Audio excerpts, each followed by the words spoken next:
Tuesday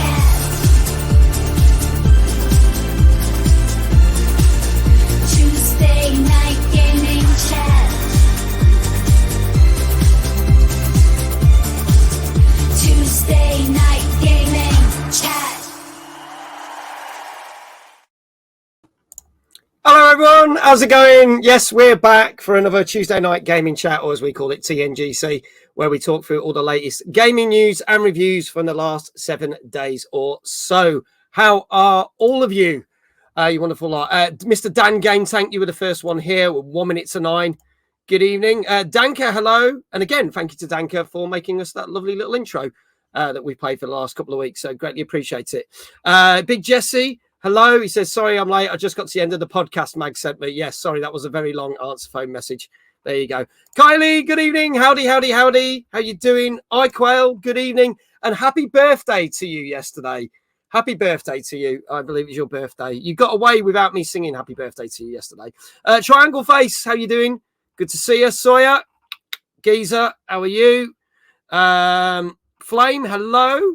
I was like, I know you're getting a bit forgetful with your age, but do you want me to sort out the Discord? Oh, yes, please, Soph. I have forgotten. And yes, with my age, yes, as you put it. Thanks. But yeah, please do put the announcement in the Discord. I can't believe I actually forgot that. There you go. Got carried away. Gozzo, hello, mate. How you doing? Good to see you. I saw you at the end of the Knots VGE. It shows you how forgetful I am. I actually thought the Knots VGE announcement was at 8 o'clock, not 7 o'clock. So I missed all of it, except for the last 5 minutes. So whoops. Never mind. I'll catch you on catch up. Hope you're well, buddy. Aurelian, hello. How you doing? There you go. Blimey, Sophie's like that. Sawyer, I'm good, man. Of course, you know me. Just still getting more messages about it. Yeah. So for anyone who didn't hear, there's been a bit of bad news today.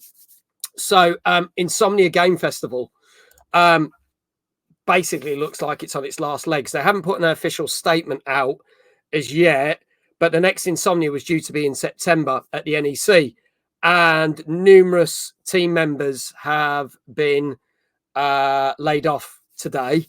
And our heart goes out to all the people that have been laid off, because there's a lot of people that have been made to leave the company today. And then also, it's now transpired that a lot of guests, suppliers, and people that are involved in the event have not been paid from the event at the end of March that took place. So it looks like this might be the end of Insomnia. We're waiting for an official statement and a comment. But yeah, it's quite sad. So it says they basically cut all their event staff. They did, yeah. And marketing teams and PR. So it's very sad. Wasn't Insomnia freaking huge? Yes, it was. It was a massive event. And unfortunately, it looks like it's gone. It might not have gone, but from the way things have gone today, it looks like that might be the end of it. So that's another big gaming event gone this year, unfortunately. There you go. Ben, hello. Who's this? It looks like Mags, but everyone knows Mags spontaneously combusted, tried to beat the first boss on it. Yeah, I did not get on well with that game until I found out I was playing it on the hardest setting, which if I'd known that, I probably wouldn't have rage quit so much. I know, Gozzo, it's sad. It's sad. It's been a bit of a rubbish day for some people today. So there you go. But our heart goes out to every single person that was involved, even the volunteers. I know there's people that have been volunteers for years. So they were looking forward to the event. So we'll see what happens. But anyway, we will move on. Thank you for the follow. I will say who the follow was from, because it's from our guests who are going to be on very shortly. Get rid of EGX with Comic-Con, the better. Well, yeah, I'm not going to go on this. I said this last week. EGX has been shoehorned into MCM Comic-Con, so I think that's the death of that as well. But we talked about it last week, and I'm going to move on swiftly on. I slept earlier, and when I left, you was on the boss. How long you do? About half an hour. But then after we did the timeless announcements, I finally killed the boss on the game last night. So there you go. Without further ado, let's bring our resident expert. We don't talk about EGX after last night. No, we don't. Our resident expert, the man who knows the most, the co-host who knows the most of me. In fact, please welcome the one and only Mr. David Jones. Good evening, mate. How you doing?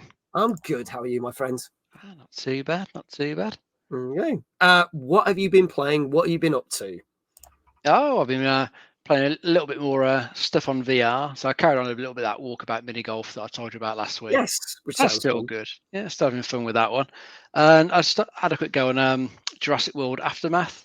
Oh yeah. What I've been looking at for ages on VR. I'm never quite sure where to try it, but it was part of the MetaQuest Plus game catalog. Okay.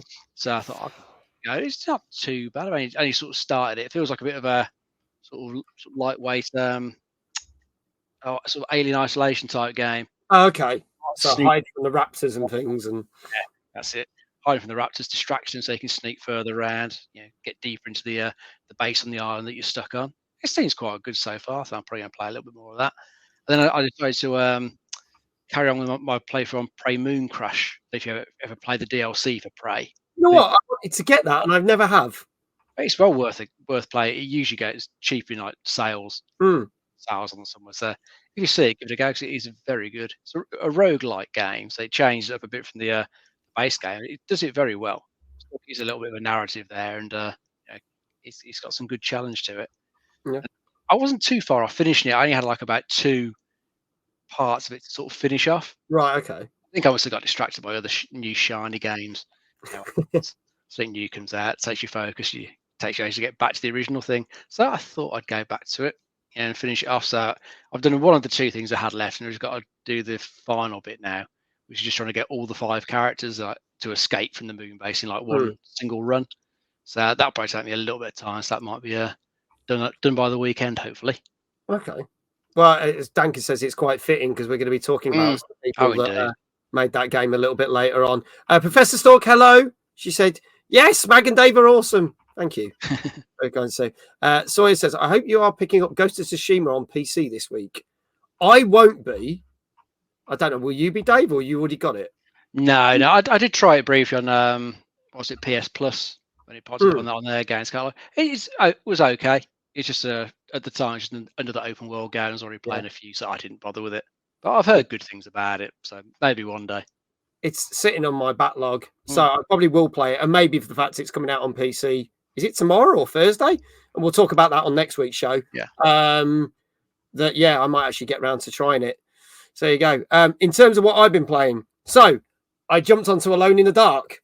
It got a patch because obviously when I did the stream of it, it was quite iffy.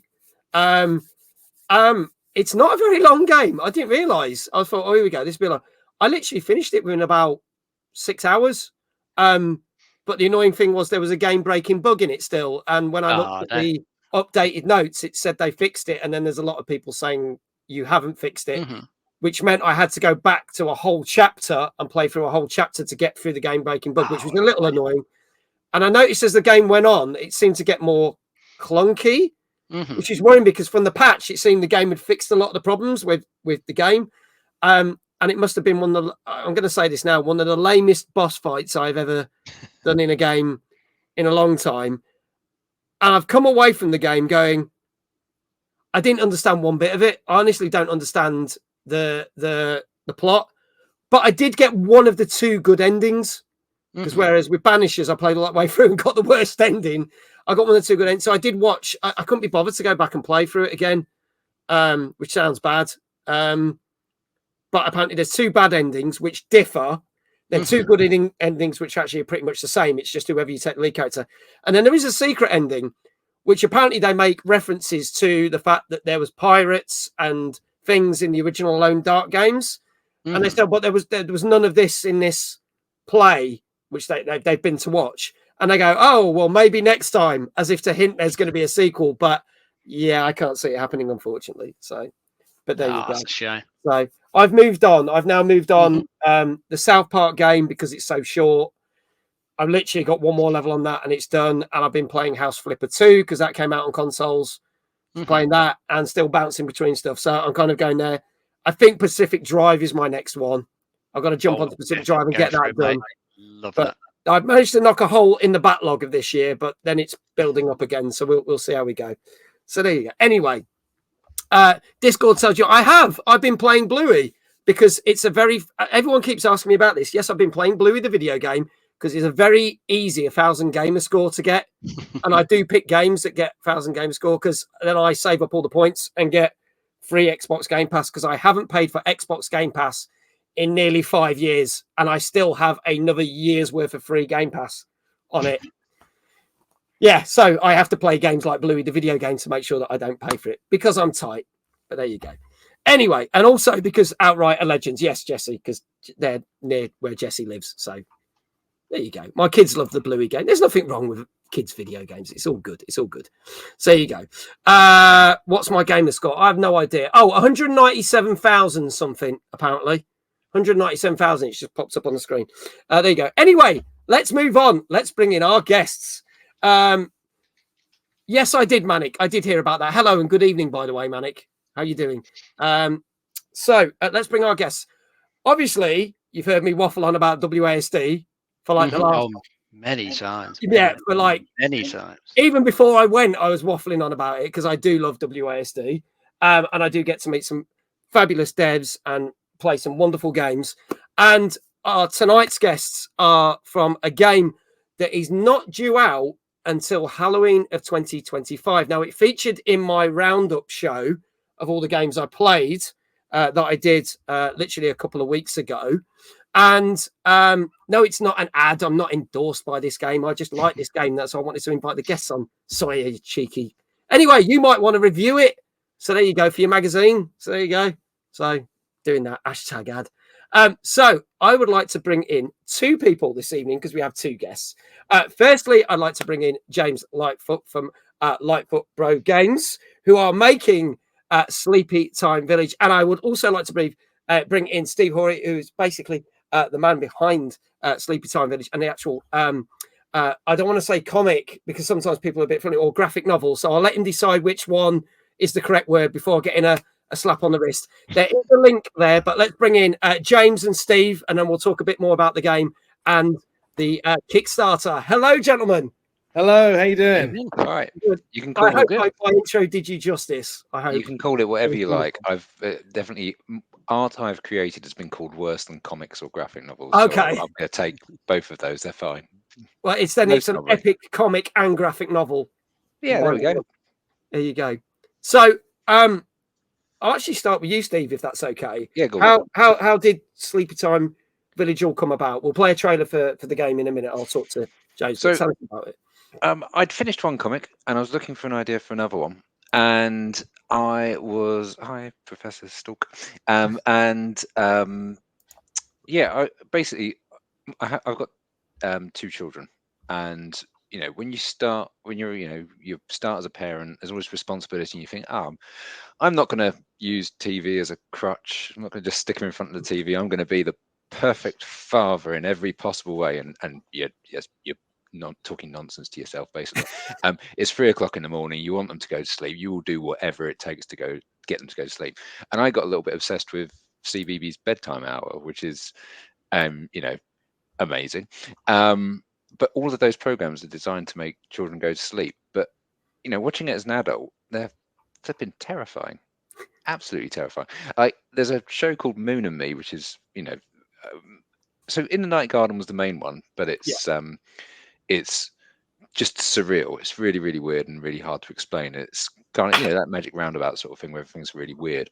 And then I'm watching this thing called Moon and Me by their makers, and there's this clown character. It's all stop motion. This clown character is called Collywobble, and he looks like a kind of 60s Cyberman in a clown costume. And he's horrifying, absolutely horrifying. And I had the sort of idea of, imagine waking up with a stuffed toy of that facing you.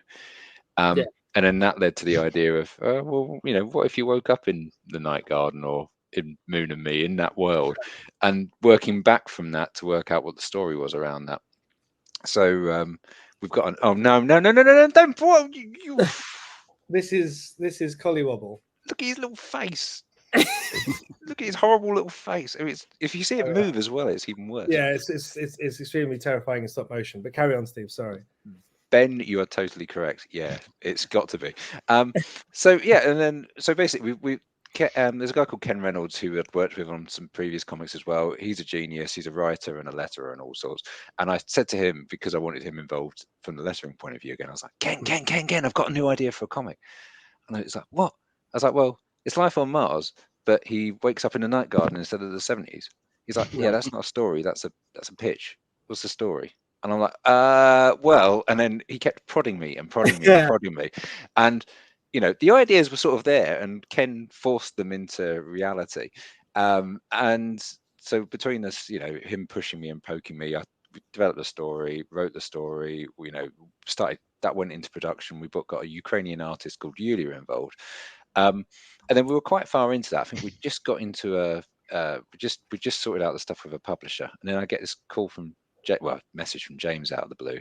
Yeah. Just saying, I want to work on a new game, because I'd been a fan of Woolly Mountain. I'd backed Woolly Mountain, you know, mainly because we're mates, and you know, it was like, oh, it's a friend of mine who's doing this really cool thing, and actually it's good.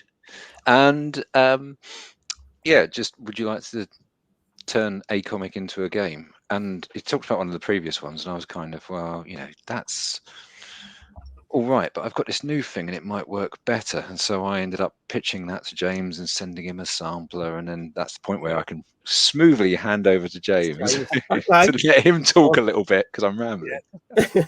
Beautifully done, Steve. Beautifully done. Oh, pro man, I was so pro. You are a pro. Yeah, and then I was like, wow, this is perfect. And I was really itching to do a new point and click. I'd learned so much from doing Woolly Mountain back in 2019, and I wanted to make a new game.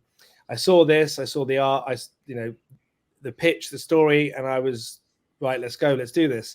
And we've been, you know, working away at it ever since, and it's been really fun and interesting, you know, taking that graphic novel, that linear story, and turning it into a game that is multi-layered, and you can go off and expanding on areas from the graphic novel, new characters to, you know, fulfill the puzzles and the extra kind of story that we needed to bring in to make it a game.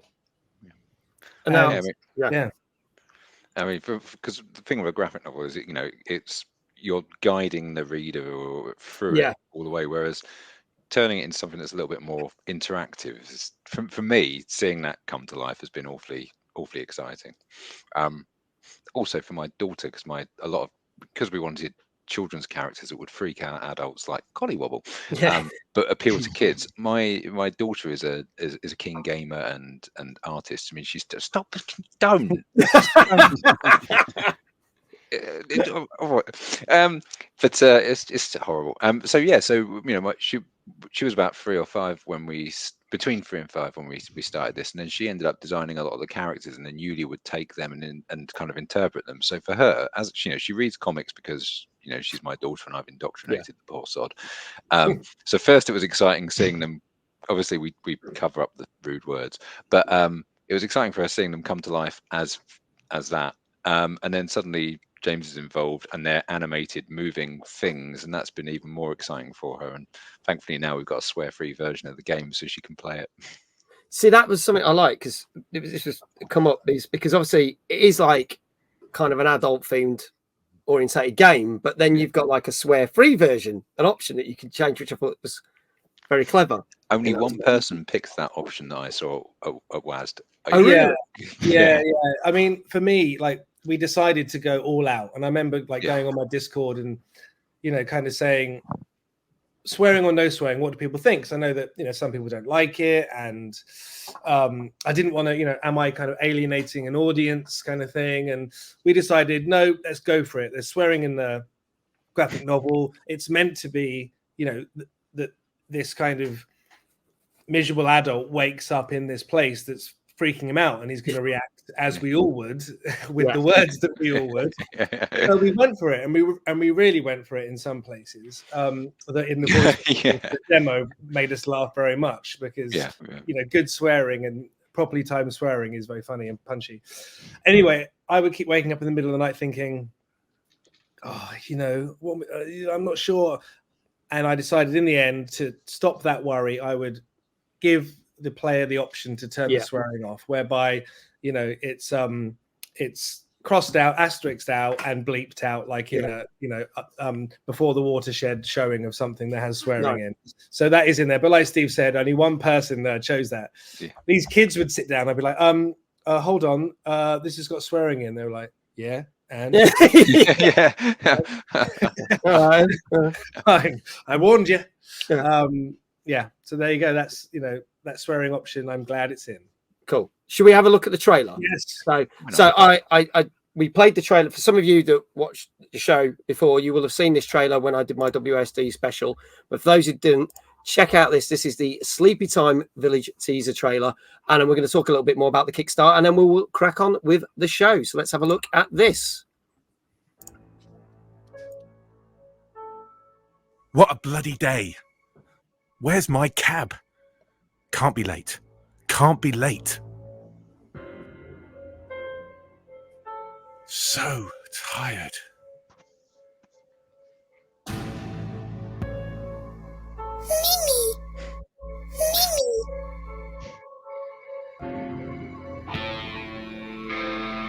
Where am I? The sun is up. A lovely day. It's time to leave the house and play. What? Who's saying that?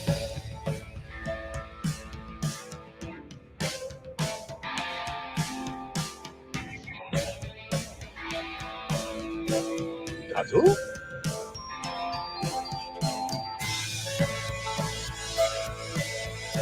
Oh, I think there's something living in that. I told you not to play with Daddy's keys.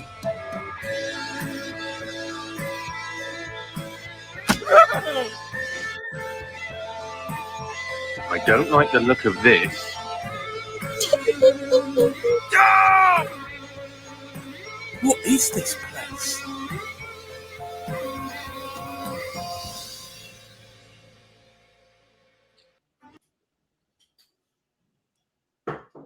There we go. So that is the trailer for Sleepy Time Village.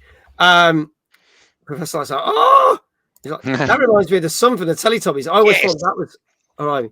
Yes, toxic happiness, indeed, indeed. Now, obviously, I'm going to give my thoughts. There was a 30-minute demo you got to play at WSD, and I think that again, just as a generalization, WSD, the thing I love about that show so much is that you do get to speak to the devs and the people that make the games, and sometimes there might be things where they say, "Oh, have you got suggestions for the game?" All this right things we're saying, "Oh, well, we're thinking of doing this and this." And James, as I was doing my playthrough, was saying, "Oh, did you have trouble trying to find this item?" And I was like, "Yeah." And he said, "Well, we're considering doing this and changing this and making that more apparent that you can get that." And I like that because it's kind of like, right, so he's watching everyone. You must have watched hundreds and hundreds of people play the game over and over, but picking out what they picked up on and what they didn't. Which kudos for you for doing in the first place, because that's a lengthy process. Just that alone.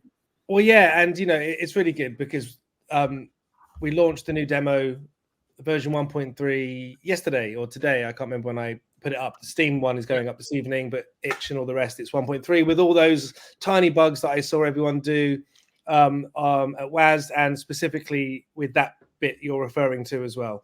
So I'm very pleased that you watch the same thing kind of happen rather than all different people commenting on all different things. That's a bit of whereas it was very particular what needed to be updated. So it was great. Danka says, is the moon referring to the bear in the big blue house? I'm not sure what that means. Basically, the moon was a late addition. It's not in the comic. It was because we had the sun and it was a baby's face, so it made sense for the moon to be a granny moon at night. Yeah. Ben says the idea of playing that after a few drinks scares the living shit out of me.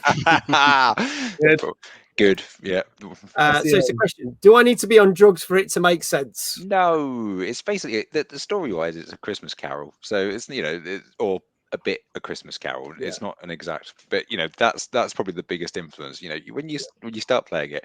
I mean, I'm not going to condone or support. It's you as an adult, you make your own choice. But yeah, it's that sort of.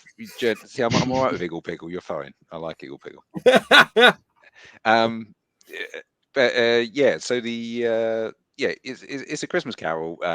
In that sort of structure, and the character starts as basically a bit of a dick, and then becomes less of a dick as he moves on. Yep.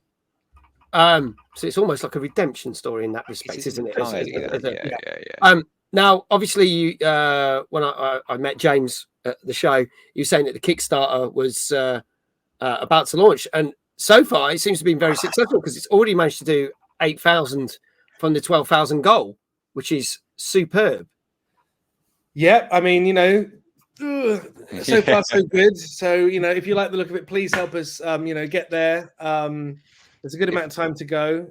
Kickstarters, if you've ever done one, are like wonderful and hellish at the same time.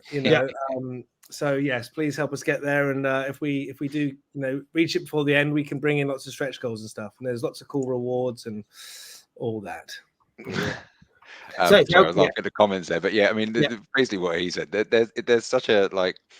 I've done a bunch of comics ones. James has obviously done Woody Mountain. Has done a music one for an album for his band, but they are terrifying. It's just you log in and you get very quickly out of the habit of hitting the refresh button every couple of seconds. But it's always the fear, isn't it? But it is going really well. It's backing up. We've got 20 days now left, James? 19, I think. 19. Oh God. There you go. Pressure setting in now. I'm going to drop the link. If the mods can drop this in every so often, that is the link to the Kickstarter, folks. So anything you can throw your way, as Danka said, just pledge my quid. There you go. Hey. There you go. Greatly appreciated. But anything, if you like the look of the game and you want to support it, the guys are aiming for a October 2025 release. So not this Halloween, the Halloween after. So fingers crossed. Thank you, Dan. So we're going to drop that link every so often to remind people. We'll talk a little bit more about the game a little bit near the end of the show. But shall we crack on with the main bulk of the show? Yeah, let's get going, mate. Okay, awesome. Thank you. That link is also pinned to the top of the chat. So that is brilliant. So if you want to reference the Kickstarter, it's there. And hopefully we'll stay there for the majority of the show.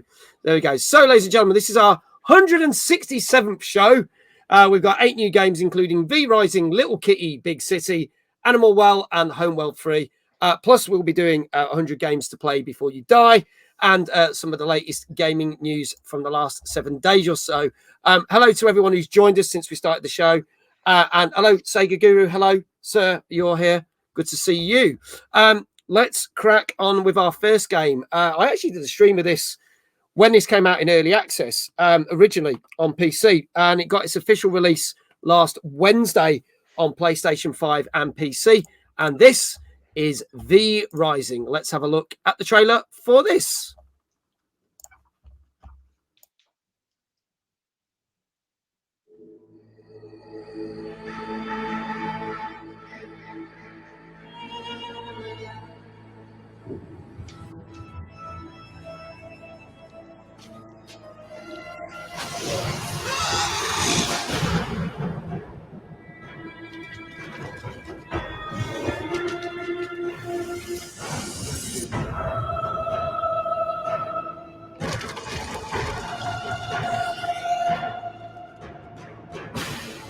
Your clan calls for you.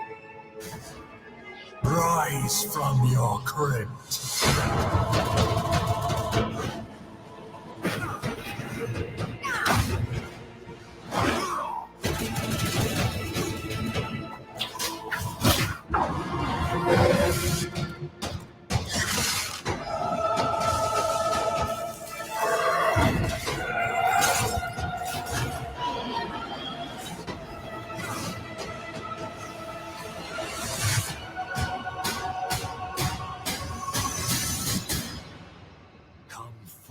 Young vampire.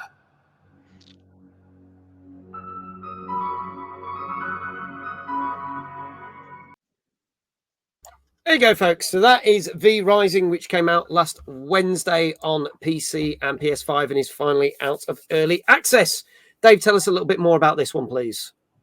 Yes, this one's a bit of an action RPG with some survival and crafting elements to it. So you're playing as a newly risen vampire. You've got to get out into the open world and kill people, kill bosses to increase your power. You've got to harvest their blood and use that to sort of boost your skills up. And other stuff you collect in the game will help you build up your castle, make it even more formidable. And you can get some friends into this. So I think there's going to be 4 of you in total playing it. Nice. So Okay. got a good you can get a good co-op session going.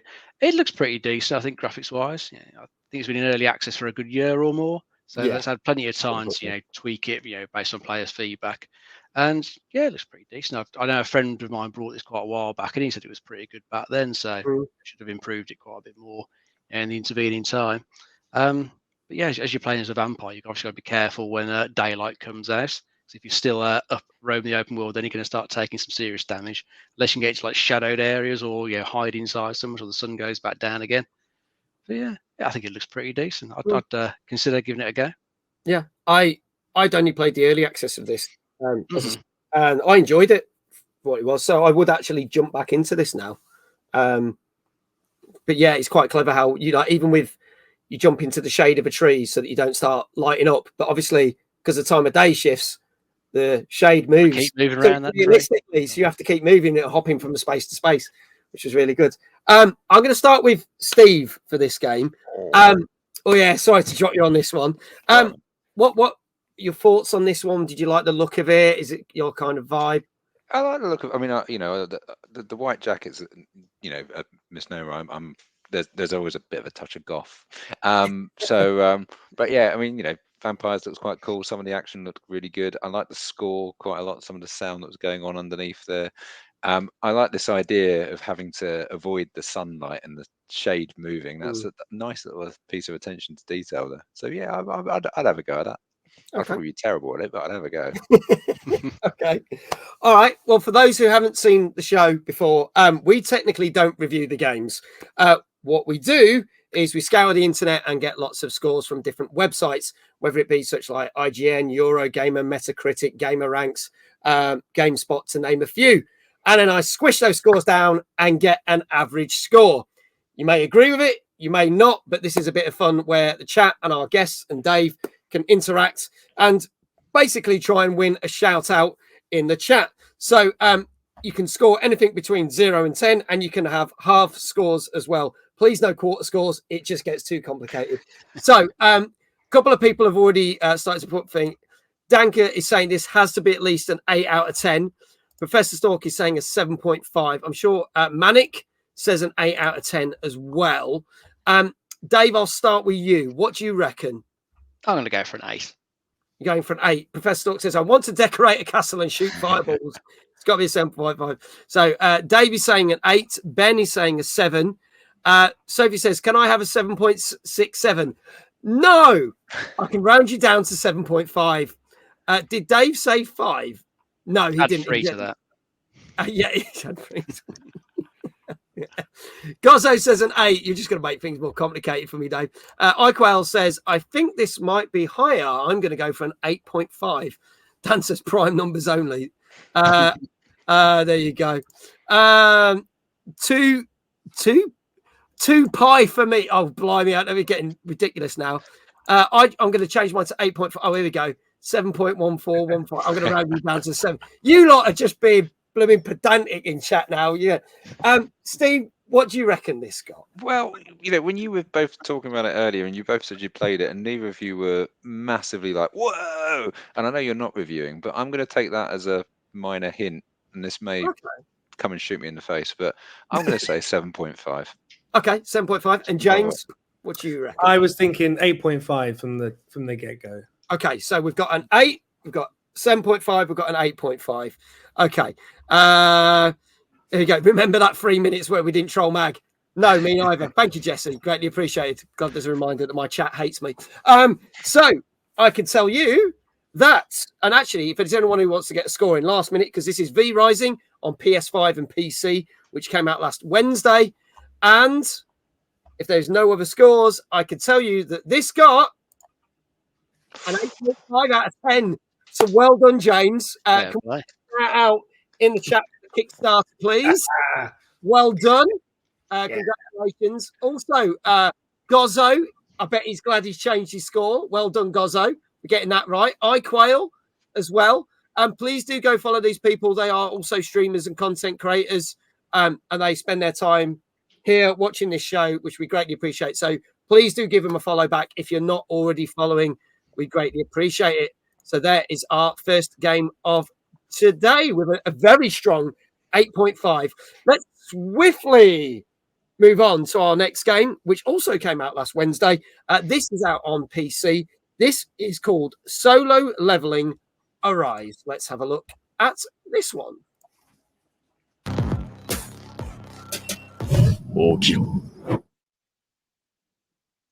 When we drop, you better join us. Oh, we hot, money in the bank, yo, we ain't playing. You should have listened when we said we stay. We ain't going nowhere. We ain't got no fear. さあ、行こうか。最弱だったからこそ、最強に憧れていた。 Oh, y'all welcome to the jungle. Hold up, y'all really trying to come at me? Get it on.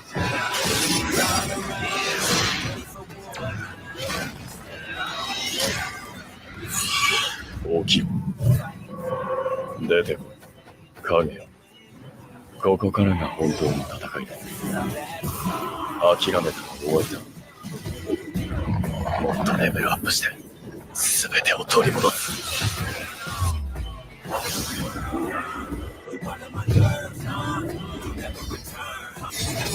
Solo leveling. Arise. Pre-registration now live.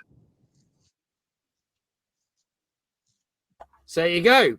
I believe this is also out on mobile phone. That's where it started and is now on PC. But it's the first sort of... I'm guessing this is based on an anime or graphic novel, isn't it, Dave?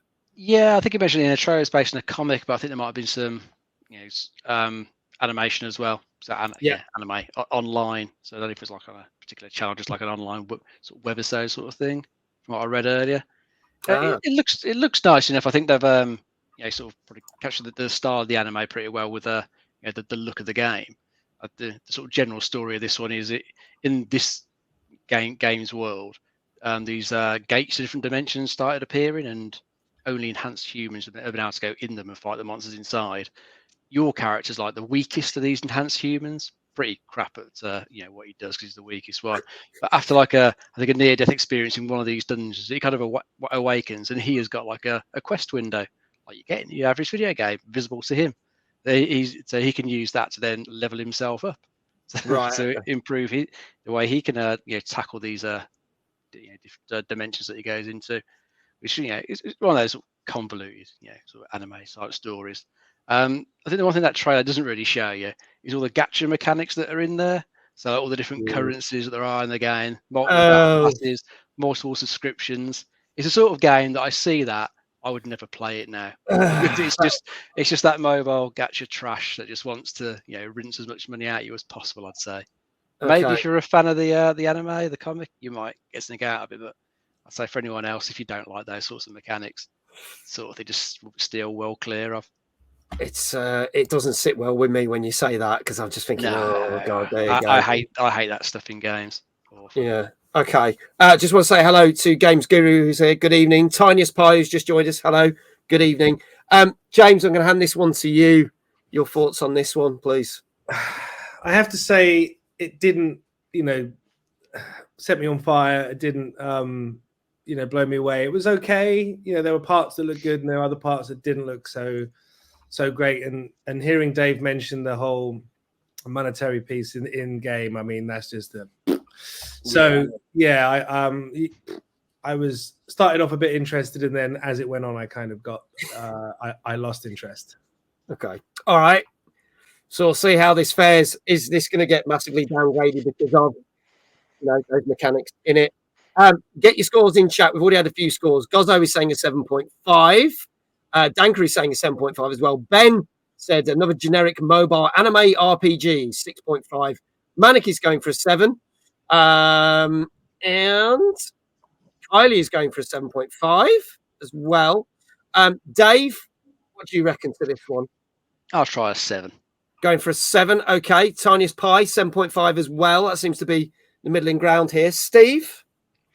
I'm going for a 6 because I quite liked the look of the art, but the money thing and the rest, nobody else seems so keen. But I got distracted by the art and I did like the game itself. So. Yeah, it was just I was paying more attention to that than the actual what the gameplay looked like. Flame agrees with you, a 6 as well. There you go. There you There you go. And James, what do you reckon to this one? I was thinking 7. Can I have a 7 as well, even though Dave picked a 7? Or have I got to pick something? Yeah, no, different? you can have a 7 if you want. Go That's for it. absolutely Yeah. fine. Yeah. Yeah, okay, going for a 7. I quite asked, was there actually any game footage in the trailer? It turns me off. I think it's maybe a 6. There was actual game footage. It wasn't one of those trailers where there was no, it was there if you blinked near the end. But it was there. Okay, folks, last chance. Get your scores in. This is Solo Leveling Arise, which is out on PC, already out on mobile phones as well, which came out last Wednesday. And if there are no other scores, I can tell you, James is on the roll here. 7 out of 10. There you go. Congratulations, Dave, as well, for getting it. Thank you. Let's have a look through the thing. Manic, well done. You got a 7 out of 10. So Manic gets a shout out. Everyone else was going 7.5. So everyone was quite close on that one. So there you go. So again, Kickstarter link is going there. If you just joined us, these wonderful gentlemen are from the fantastic Sleepy Time Village game and comic. Please do go support the Kickstarter. There's literally 19 days, I think we said, to go. And they are so close to their target. So please, anything you can donate will be greatly appreciated for this wonderful game. Oh, God. Going to freak us out with that. Up the bloody Tomly The Tomliboos. Yeah. So there you go. I hate the Tomliboos. Now, Dave isn't a content creator or streamer. So basically, we have to give him a shout out in a different way. So, Dave, how would you like your shout out for getting that one right? I'll tell you, you can start with a bit of spinning on the old chair, mate. In the chair. Okay, look, this is top class entertainment. You watch it. No expense spared. No expense, literally no expense spared on this show. Here we go. Dave! There you go. That's a shout out. There you go. Beautiful. Apologies to anyone who's got headphones on. You're now deaf as well. Also, you can do like Jesse has done. Exclamation Dave in chat gives Dave a shout out. There you go. There you go. You spin mag right round. Yes, Manic. Yes, we do. There you go. Let's move on to a little bit of gaming news. Our first story. And again, not a great story. This came to light just as we were doing our show last week.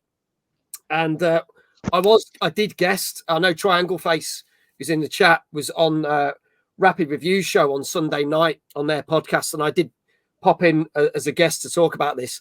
And this is the fact that Microsoft made the announcements last week that they were closing a number of studios. The studio behind the Mighty Doom mobile game, Tango Gameworks, who worked on the Evil Within games, most recently I would have said smash hit Hi-Fi Rush, and then obviously Arcane Austin, who are known for a number of amazing games like Prey and Dishonored games and links to that. But also, obviously, their bit of a misstep, which was Redfall, which came out last year. They did state that other Bethesda linked studios, because all these studios are Bethesda linked. ID, responsible for the Doom games, is safe. The other Arcane studio, responsible for things like Deathloop, etc., is still safe. Arcane Leon. And Machine Games, who've done a lot of the Wolfenstein games, because they are working on and due to release the Indiana Jones game that we're expecting just before Christmas. What we don't understand and what we don't get is the fact that all these people were laid off from these studios that have made some amazing games over the years, some fantastic games. And yes, Redfall was a bit of it featured in a lot of top 10 worst games in the year. Microsoft has said that any development on that game is going to stop and not happen. There was due to be a patch for that game later this month. And allegedly, the first DLC was due to come out this Halloween. Now, it is nearly a year and a half after the game came out. I don't think that would have rescued that game because it's not very well received. But they were still planning to do stuff with that. And that's all been scrapped. Microsoft have stated that anyone that had paid for the special gold edition or collector's edition, which included all the DLC, which never has seen the light of day, will get some form of refund or reimbursement in respect to that.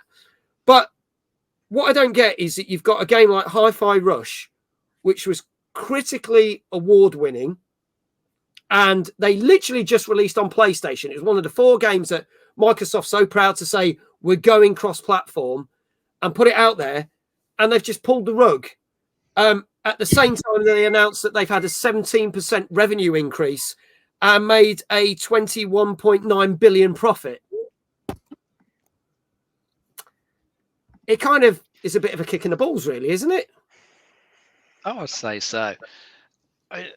Problem you got with some of these games, though, is even though some of them are highly regarded, I don't know how much they really sell.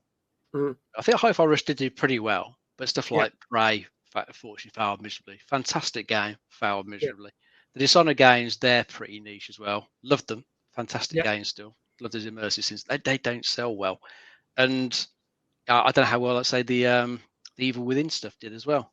Again, it was popular. People like it. But does it sell enough to, like, please, say Microsoft's the big AAA publisher that they are now? Do they earn enough money? I mean, the problem is, and you got like the company is this big, with all the shareholders and stuff. It gets to the point where they are just looking at numbers, and if those numbers aren't going up high enough to appease the shareholders, they just start cutting stuff. Sometimes there's not a huge amount of thought behind it. I mean, one of the thoughts with these like studios getting shut down is that they were actually working on stuff, so it would have cost money to get them started working on something and bring new people in to work on those things, whereas the other studios have got stuff they're currently working on. That they can bring out and get revenue back on.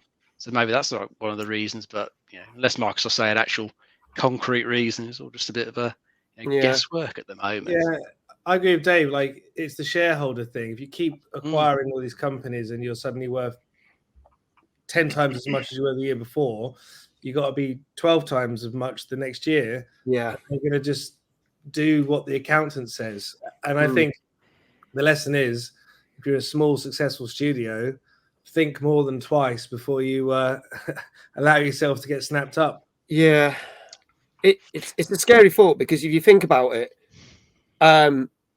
they did this whole big Bethesda acquisition, which a number of these companies were part of, and now they've let more than 5 of them go. And then you look about the fact that there was a 21.9 billion profit, but then apparently that profit has only come about not because of the Bethesda acquisition, but because of the Blizzard Activision acquisition. And that's what gave them the profit. And apparently if they hadn't acquired that and got the money from the Call of Duty games, Microsoft would have made a massive loss, which then reverts back to the thing thinking, so we might not have that much profit next year because we don't know what any of these other studios are working on. So it's scary time for a lot of people, I think. It's a lot of it around, isn't it? I mean, it's not just games. If you look at some of the stuff that's going on with movies over, I think it was Warner's last year, where a whole Batgirl movie got filmed and scrapped as a tax write-off, basically. It's crazy. It's mad. There's been something where so many people have worked on and poured their soul into. I know this is a gaming thing, but also I read Disney Plus, didn't they cut a whole series, and then luckily it got picked up by someone else. I can't remember. There's loads of the streamers doing that. I can't look at something like the OA, which I loved, and I just won't commit to a Netflix series if it's something that's expected to be more than one and done, because I'll wait till it's finished and then see if it is, which is awful. But they just they're just too ruthless, and something ends on a cliffhanger, and it's quite frustrating. Oh, that's the worst. I just had Double Fine are okay as well, by the way. Double Fine, who I love, under Microsoft. I just hope that they are, either freed or kept. So. It's a worry. Sorry. I know. I was going to say, having said that, sometimes with something where an IP or something gets cancelled, like Doctor Who is my biggest nerddom, right? Yeah. In 1989, it gets cancelled, and then it eventually, in the early 90s, became a book range with loads of new young writers doing it, and lots of people who wrote those books have eventually gone on to do things with the TV show. Like Russell T Davies wrote one as well. So sometimes, not to try and spin a positive out of something that's bloody awful, but sometimes some of these things can lead on to people going on to do much to creating a creative space, and then that going on to do something positive in future. But it's a long term, not a short term answer. Do you know what I mean? Microsoft have not made any comments in the past week since this happened. so if we get any more news on this, but again, just like we said with what's happened with Insomnia, the Game Fest, our heart goes out to all the people and employees and members and staff that have lost their jobs, and we hope that you can find something or move on to something bigger and better, because it is a pretty tough time in the gaming industry, unfortunately. So, but we do put our hearts out to everyone that got affected by the layoffs due to Microsoft. Yes, so exactly what we've just talked about. Let's move on to our next game. This is a game that landed on Thursday last week on PC, Xbox Series X, S, and 1, and Nintendo Switch, and you can get it on Xbox Game Pass. And this is Little Kitty Big City. Let's have a look at this one.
Here you go, Little Kitty Big City, and here come all the cat puns in the chat.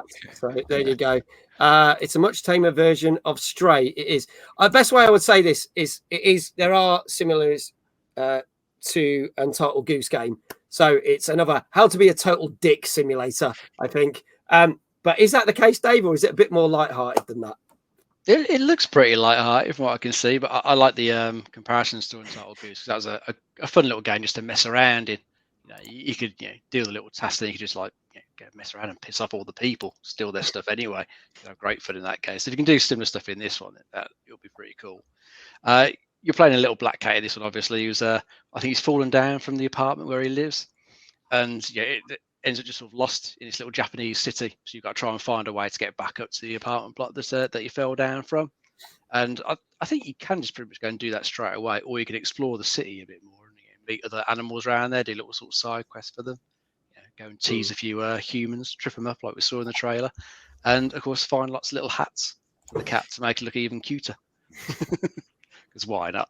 Put little hats on it, always cool. Why not? Yeah, I think it looks pretty good. And this one's on Game Pass, if memory serves me correct. So it's just there for people to go and play straight away if they've got that. I might give this a look. So I do think it looks pretty cute. Yeah. I like the look of it, and I will be streaming this Monday next week. Cool. So it's in my schedule. I'll be giving this game a try. I know Sophie's played it and completed it already, and it only came out. Hats for the win, says Kylie. Boo, cats. Okay, so we've got some boo. Sound. Oh, God, okay. Sounds like a baby's day out, but with cats. Steve, your thoughts on this one? I liked the sense of humor. I was basically watching that just thinking, my daughter is going to bloody love this. So I expect I will be getting it at some point in the near future, regardless. I thought that looked kind of awesome. I like the sense of humor a lot. I like the sort of visuals. The art again was really, really nice. The sort of like the plinky music. I thought that was great. I'd play around with that. I mean, I'd probably get bored of it after 5 minutes, but for that 5 minutes, I would have so much joy that it would be worth the expense just for that 5 pure minutes of joy. I think it's one of those games that's going to bring a lot of smiles to Yeah. faces playing it. Yeah. Which You is- can't argue with that. No, can't. Let's see what scores we got going so far. Ben says a 9. Flame says an 8. Big Jesse says a 9.5. Wow. Tanya Spice said my score would be 10, but the actual score is probably an 8.5. 7.5 from Gozzo. Danka says an 8. Any other scores, let me know in the chat. iQuell, I'm thinking this will go down well. I'm going for a 9. Manic, what did you say? Put your scores back in. If I missed any scores, put it. Dave says an 8. Sticking to 9 lives. There you go. Manic says a 10. Blimey, going for a 10 out of 10. Dave, what do you reckon this got? I'll go for a 7.5. 7.5. Matt says it's a perfect 8. There we go. Steve, what do you reckon? Oh, can James go first so I can just parrot his answer and Okay, get us yeah, a double alright. shout out? No, Okay. no, I think that would score quite highly. I think that looks kind of fun. I'm going to go with a 9 as well. Okay, go for a 9. And James? I'm going to go with an 8. I've played Untitled Goose Game and Stray, and I think they both scored well. And I think it wouldn't get a 9 or 10 because they would reference that a bit and say it's not as original as those. So I'm going 8. Okay. Here you go. Danka says if you play this perfectly, you complete it in one stream. I've been told, but I don't want to. We might do a complete playthrough on Monday. We'll see. Manic says I'll go 9 now, but the heart says 10. Okay, right. Well, I can tell you if there's no other scores. This is Little Kitty Big City, which came out last Thursday on PC, Xbox Series X, S1, and Nintendo Switch, and you can get it on Xbox Game Pass. This got not as high as everyone was hoping. 7.5. 7.5 out of 10.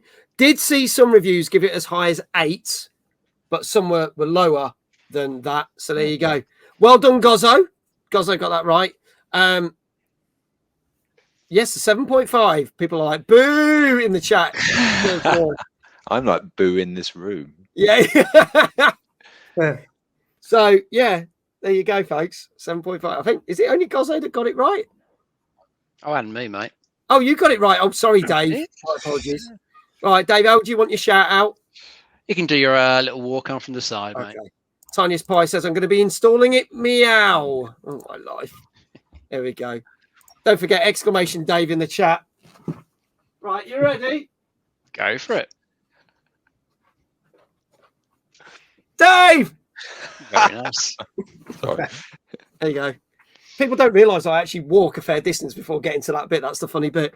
One day I'll stick the camera up so you can see how far I walk. But there you go. Also, boo, but aimed at Mag for his lack of puns. Yeah, I've not been doing the puns tonight.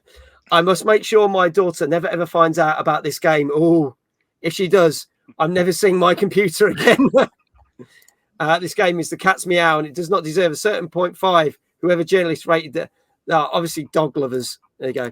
Mag just thinks it's far because he has short legs. Yes, because I'm so small. I'm only this high in real life, tall in real life. There you go. So let's move on to our next game. This also came out last Thursday.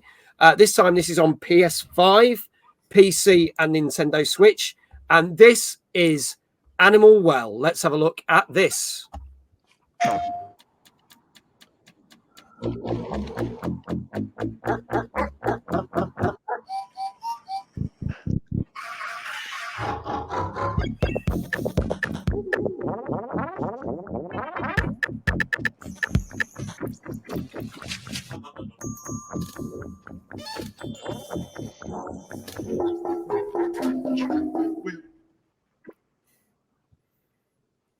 There you go, Animal Well, which came out last Thursday. Dave, tell us about this one, because it is apparently quite a short game, but only if you do the one playthrough.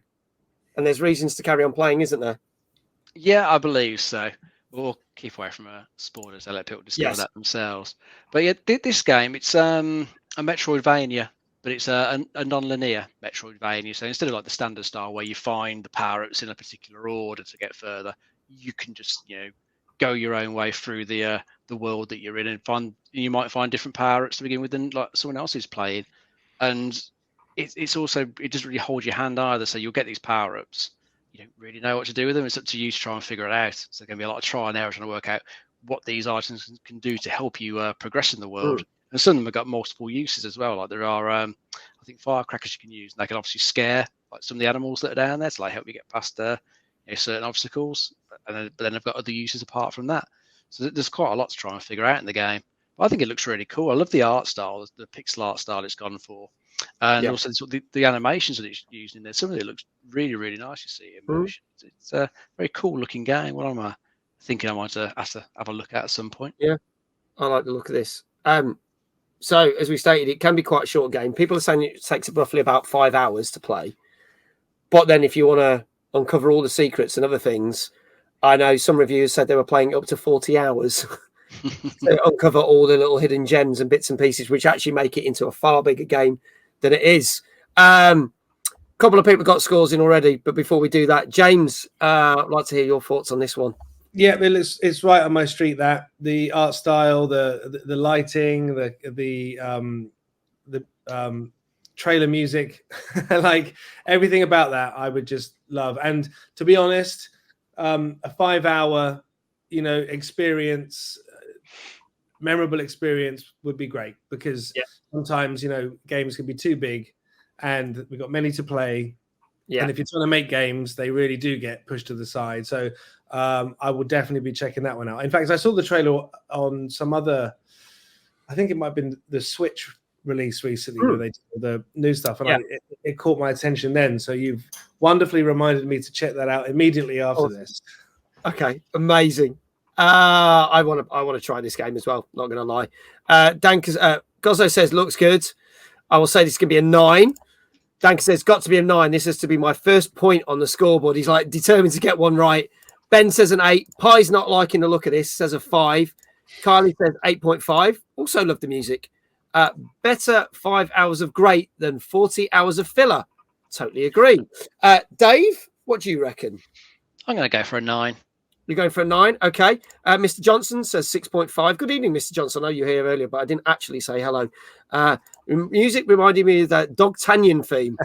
Yeah. Oh, my God. Yes. I love that. Oh, my God. Yes. Steve, what do you reckon? I think that'll score quite highly as well. I'm going to go for an 8, though. But, I'm with echo all of those comments, really. It looks sweet. Flame is saying a 7. Ooh. James? I'm going to go 8.5. Okay, 8.5. Danker said that Dogtanian song is now stuck in my head. iQuail is 8, maybe. This is your last chance, folks. Get your scores in. This is Animal Well, which came out last Thursday on PS5, PC, and Switch. And if there are no other scores, I can tell you we found a game that's beaten V Rising, because this did get a 9 out of 10 on average. Wow. On average. Wow, good for that. Okay. Yeah, so which is really, really cool. So, Dave, we've got to give you another shout out. There's a number of people. Danker, you got one right. He's like, finally, in the chat. Gozzo, 3 out of 4. Well done, Gozzo. So you're in the lead there. So that is awesome. Dave, how do you want your shout out? I'll tell you what, see your knees are holding up, mate. You can go behind your chair and pop up. All right. Like pop-up pirate, but for adults. Mm-hmm. Oh, I can feel they're going to crack. Hang on. Right.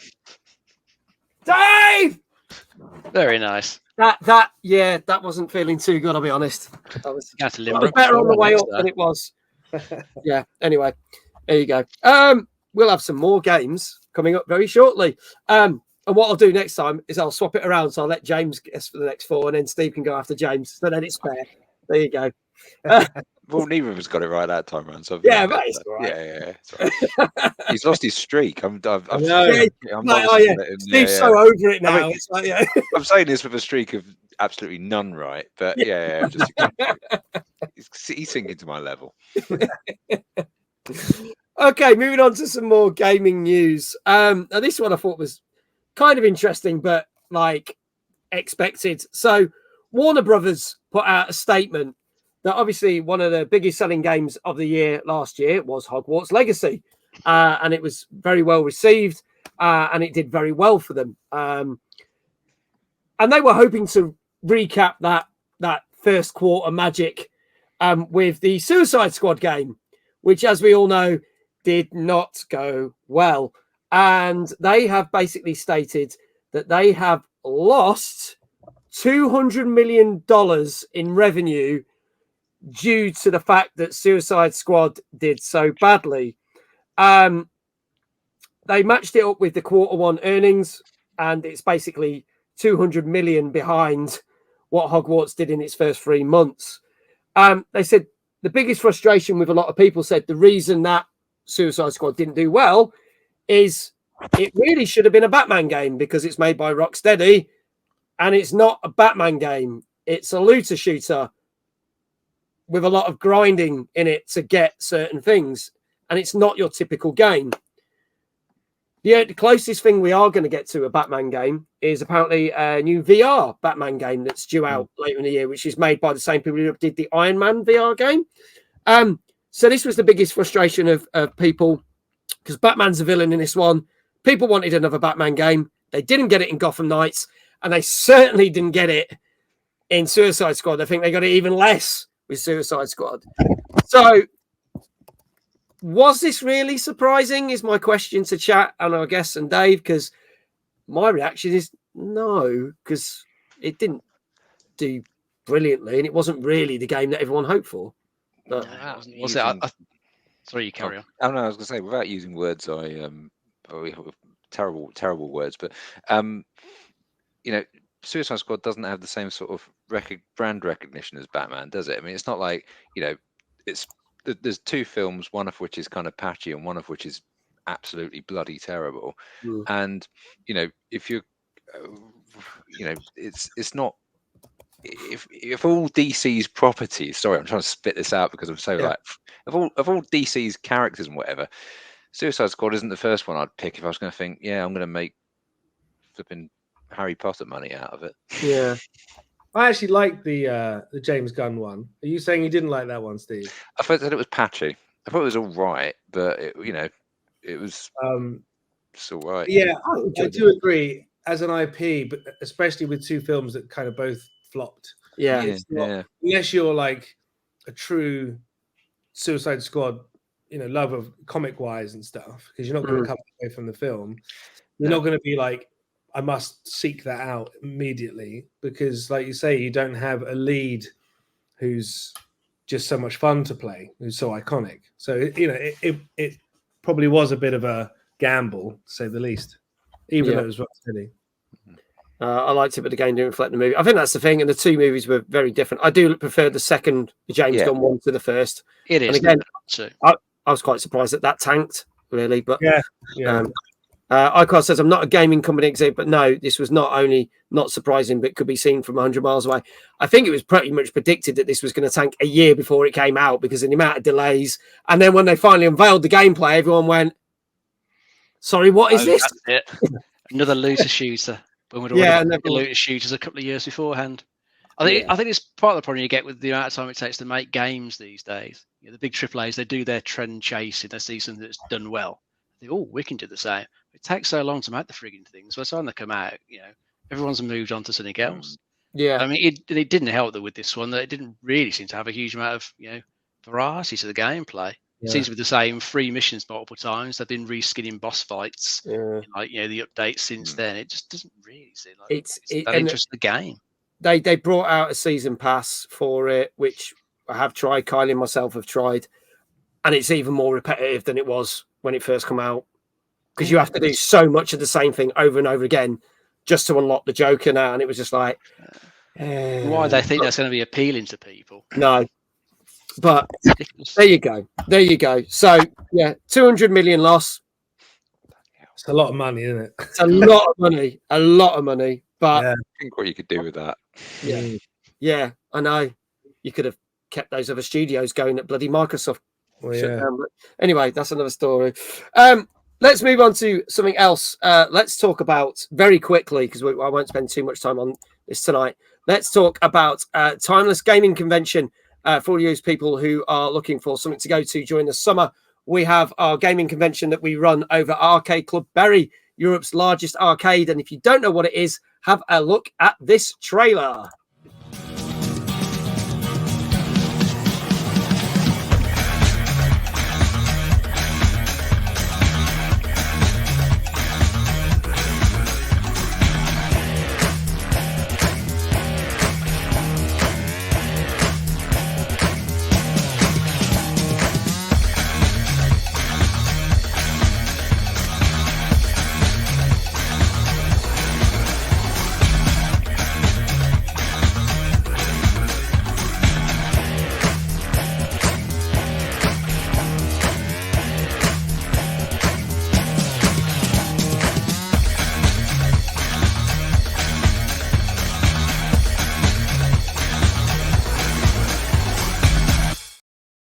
So there you go, folks. That is Timeless Gaming Convention that myself and 3 other wonderful people, 2 of which are in chat tonight, are running. It's for its 3rd year.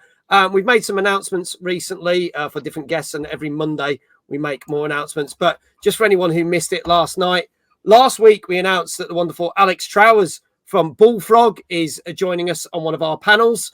He's joining Ross Tregenza, who's worked on such games as the Crisis games and Helldivers 2 and Cyberpunk and Gears of War, along with Graham Norgate, who worked for Rare and also recently worked on Dead Island 2.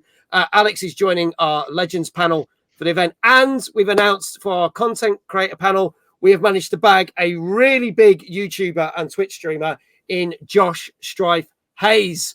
This guy is phenomenal. You need to go. Not only has he got his Twitch channel, but he's also got his YouTube channels. And Dave will probably tell me it's something ridiculous, like 865,000 subscribers or something. It's probably even bigger than that. So we are quite lucky to bag him. He will be our guest host for our content creator panel. If you want to find out more, go check out the website. The links are in the chat. There you go. I didn't say the word last night. I accidentally said Alex Trousers instead of Alex Trowers because Dave said, I bet you says trousers, and he made me say it, and I didn't. So I'm all right. So I got it right tonight. But yeah, tons of stuff going on. An indie gaming area courtesy of Debug Magazine, tabletop gaming area courtesy of Geek Retreat, loads of Q&As and talks. We've got Ashens as a keynote speaker. We've got other keynotes to bring out. We've got content creator panels. We've got loads of other stuff going on. And it runs for 12 hours. So get your tickets now. As I say, discounts available from certain content creators and streamers. But you can get a VIP ticket for 50 quid, which gets you in 1 hour earlier, a goodie bag with 50 quid's worth of free stuff, and then some free lunch voucher, some merch, and you get a chance to take part in all the live competitions that we are running on the day as well. Standard ticket for all that is just 20 quid. Family ticket is 50 quid, 2 adults, 2 kids. Kids under 5 go free. And if you're a lone parent, you can get an adult ticket and a child's ticket for £30, saving you £20. So there you go, folks. Timeless Gaming Convention. We'll have another big announcement next week because it's never game over. And for the fact we celebrate the best of retro games and new games at Timeless, this moves me seamlessly on to our little segment, which is 100 games you should play before you die. We went to one of those gadget shops and got one of those cheap posters that allegedly are games that you should play.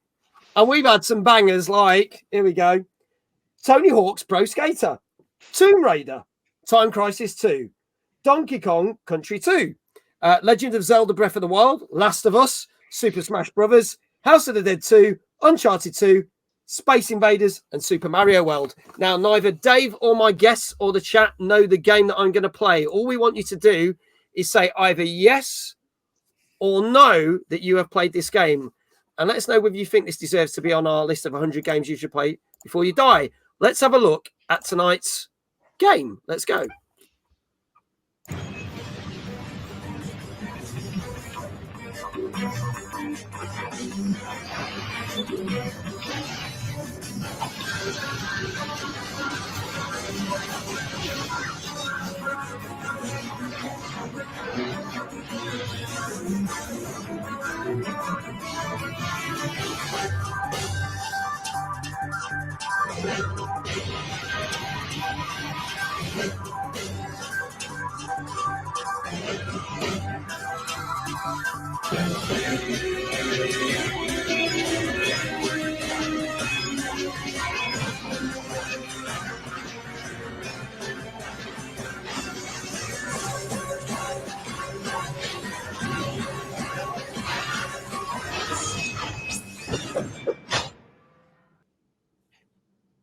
There you go. So our next installment is Ratchet and Clank 3 Up Your Arsenal, which does sound a bit weird, but when you say it like that. But there you go.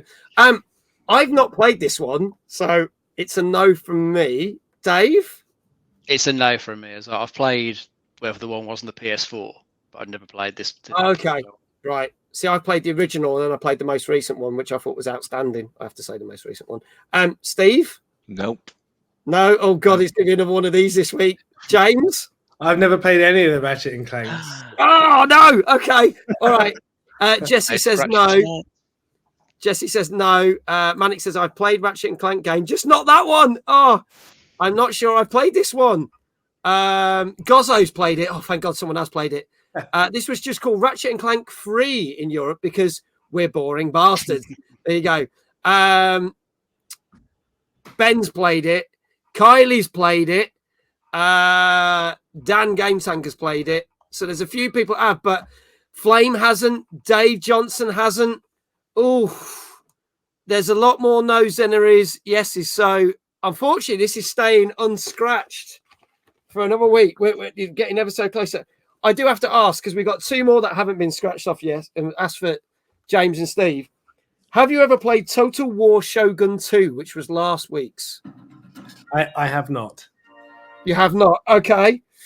And then we've got one which I think no one's ever going to do it. Is Quest 64, which didn't even come out in this country. So, No. No. right.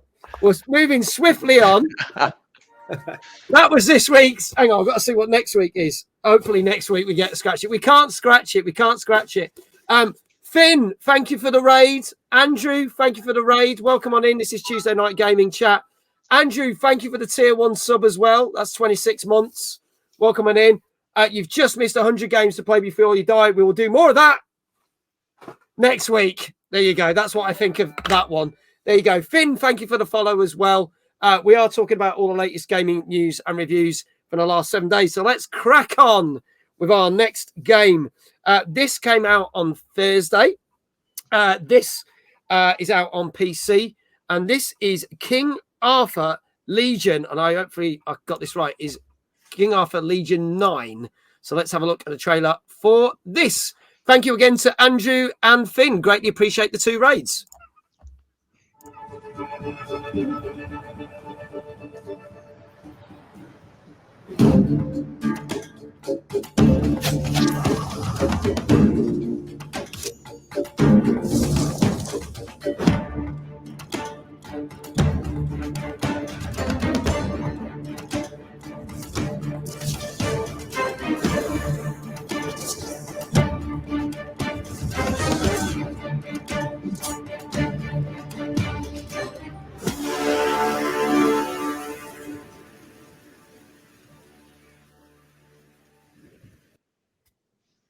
I'm just going to read this comment.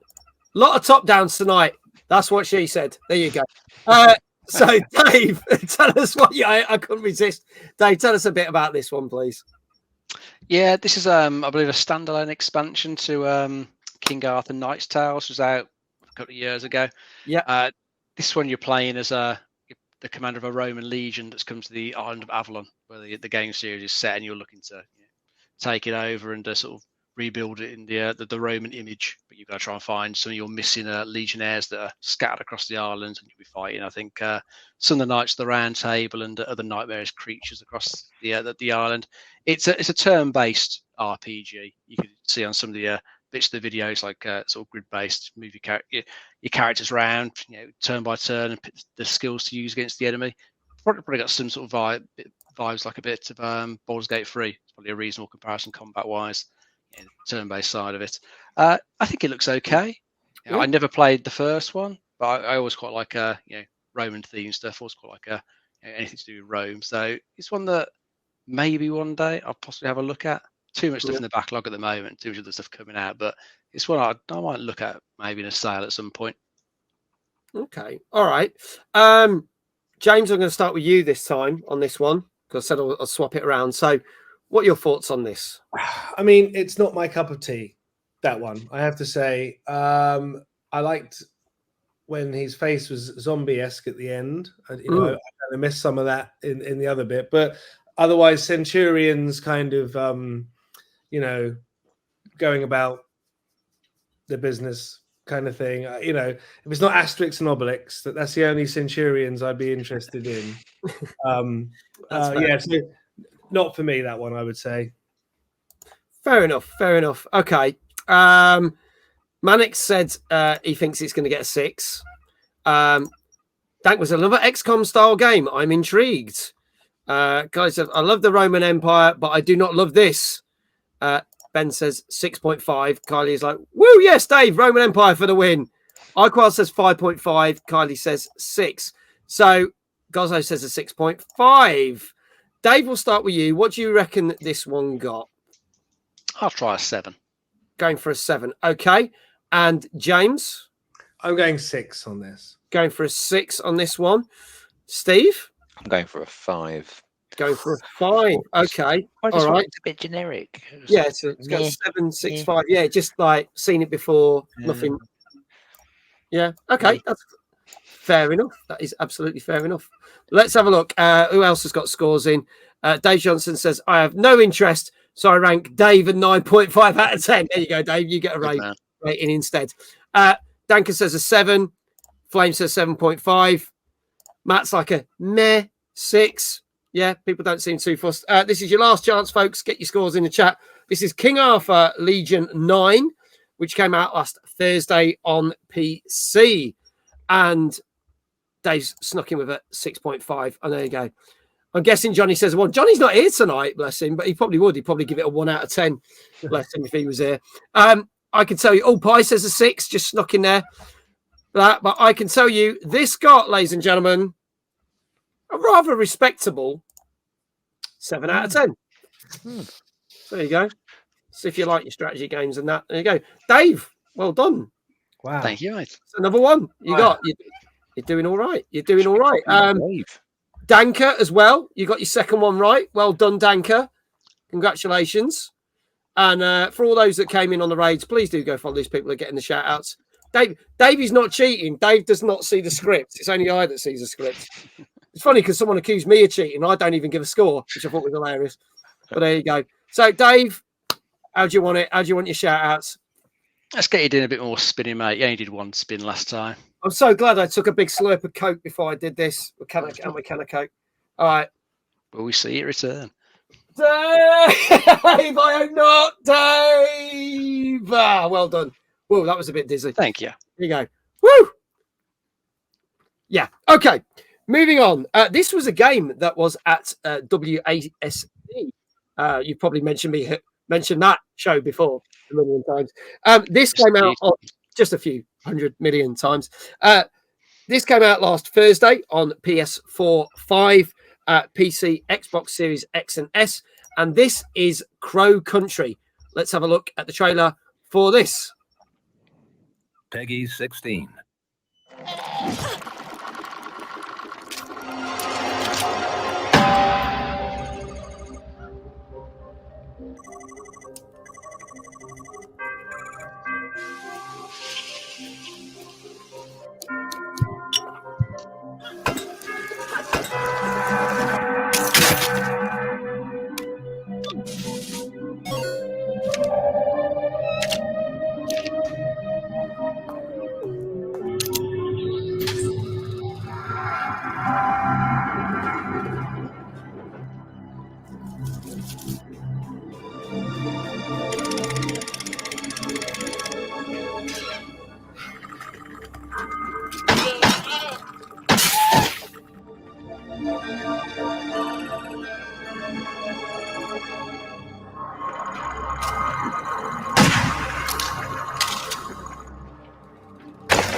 There you go, folks. So that is Crow Country, which came out last Thursday. Dave, tell us a little bit about this one.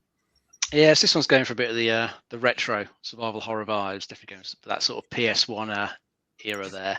And I think it looks like it nails it pretty well. I think the graphical style looks pretty cool. And, seeing the menu screen with the little sort of EKG line, so definitely brings back vibes of the original Resident Evils. So it's definitely capturing that well. Your character in this one has gone to this theme park in Crow County. You're trying to find out why it was closed down and what happened to the owner of the theme park, Edward Crow, where he's disappeared to. And as you're exploring this theme park, you can see in the trailer, obviously going to encounter various nightmarish creatures. The gameplay I see, I think it looks pretty good. The aiming looks like it could be a bit fiddly, but that is sometimes the point of these sort of old style survival horror games. It adds a bit of tension where it's not that easy to aim. You've got to take this a little bit more time, be a bit more careful to try and get a bead on the enemies before they get too close. I think it looks like it's probably got a good bit of tension to it there. Yeah, this looks quite cool. I know quite a few people were speaking quite highly after playing this WSD. I didn't actually get to play this at WSD. Triangle Face, who was in the chat earlier, was raving on this when he was on the Rapid Reviews podcast. Demo for it on Steam if anyone wants to try it out. So if you want to try out, go give it a whirl. But Steve, let's come to you. I like the look of that a lot. I like the sort of murkiness. I like the fact that it blatantly looked like the character shot one of the monster things in the nuts, which was quite funny. But because I am a child, clearly. But yeah, no, there was a lot of stuff in there that I thought was, that sort of retro look of it was really cool.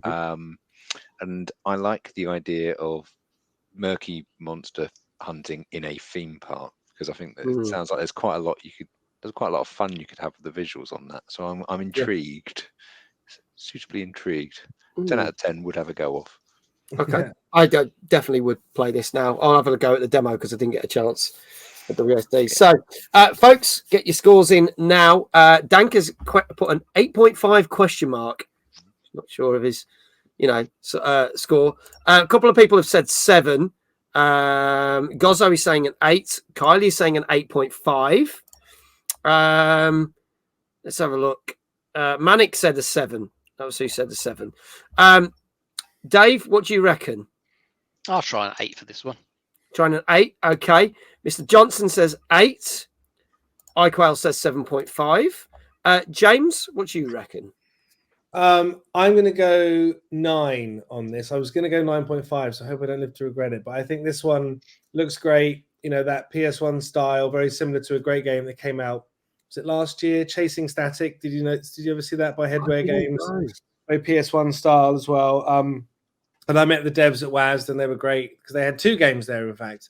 One that was behind me. And yeah, I think this went down very well there. So, and I think it looks really good. Okay. 9. All right. Okay, going for a 9. Flame says a 7. Matt says not really for me, 6.5. Tiniest Pie says 7. Steve, what do you reckon? I'm not going to be a coward. I'm going to say 9.5. Oh, go for it. Yeah, let's have this. Okay. All right. Okay, folks. Last chance. This is Crow Country, which came out last Thursday on PS4, 5, PC, Xbox Series X and S. Dan's like, oof. There we go. And I can tell you, if no one else is going to put any scores in, that this got an 8.5. Oh, everyone was quite close. Nearly. There you go. So I can tell you that Kylie, congratulations. You got it right. Well done. Danker, I'm glad you didn't change your mind because you were like 8.5 question mark. And you're like, and you stuck with it. Well done. You wait, shit. Kylie just said, I copied Danker. All right, fair enough. But still, you got it right. That's absolutely fine. Well done for getting that right. So if they can get some shout outs, that'd be amazing. But yeah, so that gets very high score as well. So that is definitely worth checking out. Let's move on to our next story. Now, again, this kind of relates to what we were talked about earlier with Microsoft.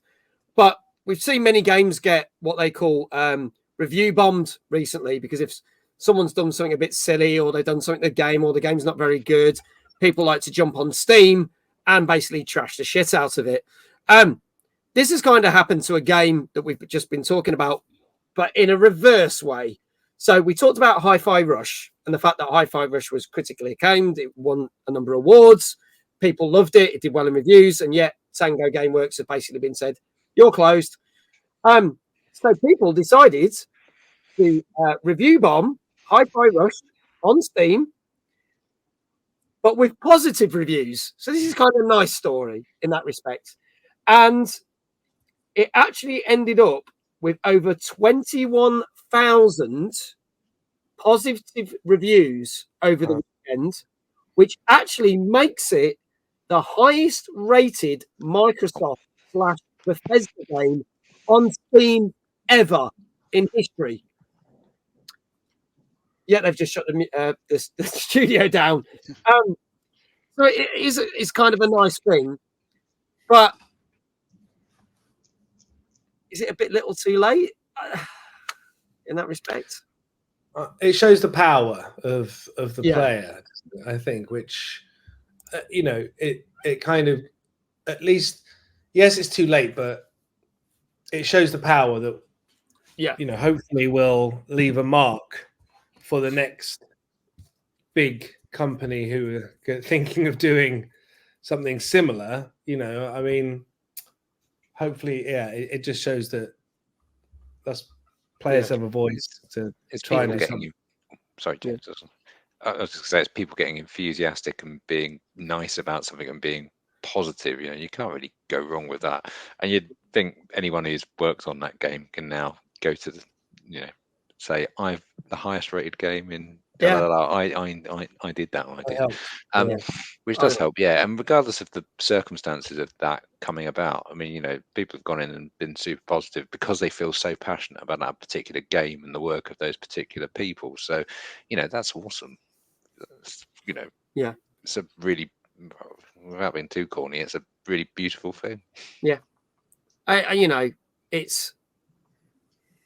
it's a shame it doesn't happen more often in that respect. I know it's something, but it'd be nice if games that are well received that might not be doing so well also got a ton of reviews. Normally, that would be nice, but in this respect, it's kind of a nice thing to happen since the aftermath of what happened with that. Yeah. But there you go. And Hi-Fi Rush, if you've never played it, do go check it out because it was brilliant. It was in my top 10 games of last year. It was fabulous. It's just a shame how that's all ended up, but there you go. It's just kind of not corny at all, but there you go. No, well, some of these could be genuine reviews as well, since Humble Bundle gave it away in their monthly choice package. Oh, there you go. Did not know that. So it's probably people who've played that as well. So that's another way of getting the game out to people. So there you go. So there you go. Right, to our last two games of the evening, folks. This one was also out again on Thursday on PC. This trailer, I'm just going to warn you now, is a little bit of a long one. This is Cryptmaster for PC. Let's have a look at this one. Hello, I am the Cryptmaster, and today you can finally begin your journey into my world. So it seems only right that I should introduce you to your companions. Of course, they've been dead for quite a few centuries, but they should still be up to the task, provided you can jog their memories. This is Joro, the warrior. When alive, his hobbies were eating, laughing, and shouting. He will be very useful for cracking open the armor of your enemies and guarding against their attacks. And he has lovely big feet. Here is Deadly Sin, thief and assassin. She has a gift for laying traps and can be worked into a murderous rage, if you remember the right words. And now, there's the melodious musician and poet. He's not much of a warrior, but he can be relied upon to wake the others up with a yell now and then, or maybe provide a little musical encouragement. Nyx the Sea Witch is a tricksy one. She can zap things from a distance and cast an aura to protect herself from harm. She can also conjure with the letters of your enemies' names, and even summon the creatures of the deep to assist her. Anyway, that's enough from me, These early memories should be enough to defeat the creatures of the lower levels. The rest you can learn as you go along. After all, we have a long way to go to reach the surface. Now, don't keep me waiting. You don't want to get on my bad side.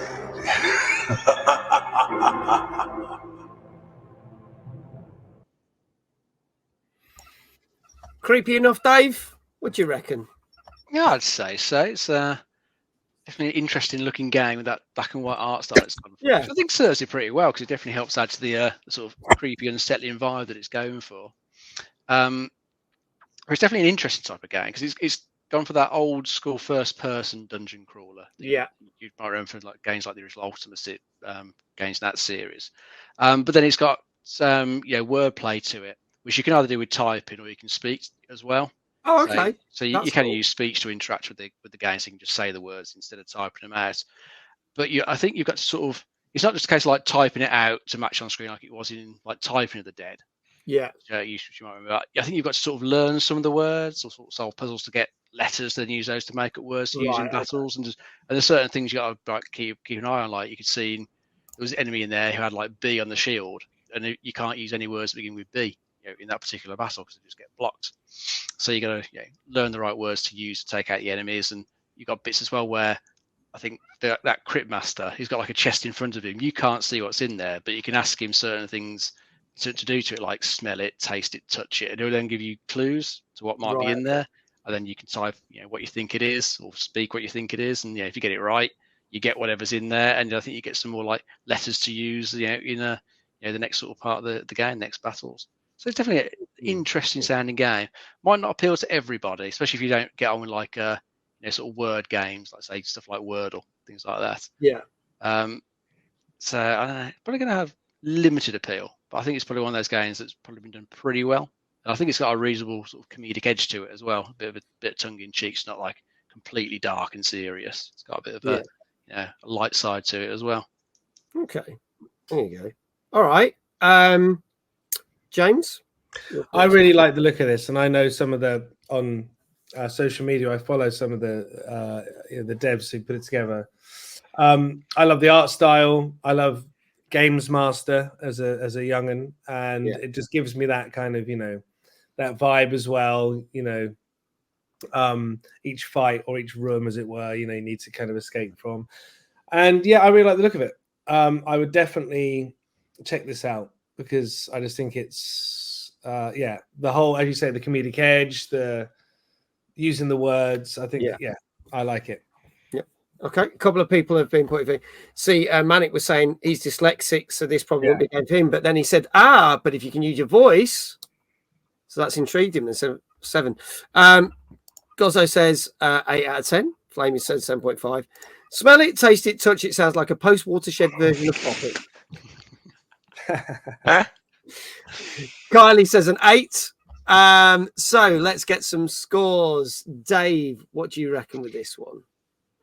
I reckon it's probably going to score quite high. I'm going to go for a 8.5. 8.5. Okay. James, what do you reckon? I'm going for an 8. Going for an 8. Okay. Dave Johnson said, I missed the trailer, so it gets a -7 out of 10. Thank you, Dave. iQuell says a 7.5. Manic says, well, it's a 7, but sadly it's not on console because he's not a PC player. Ben says a 7.5.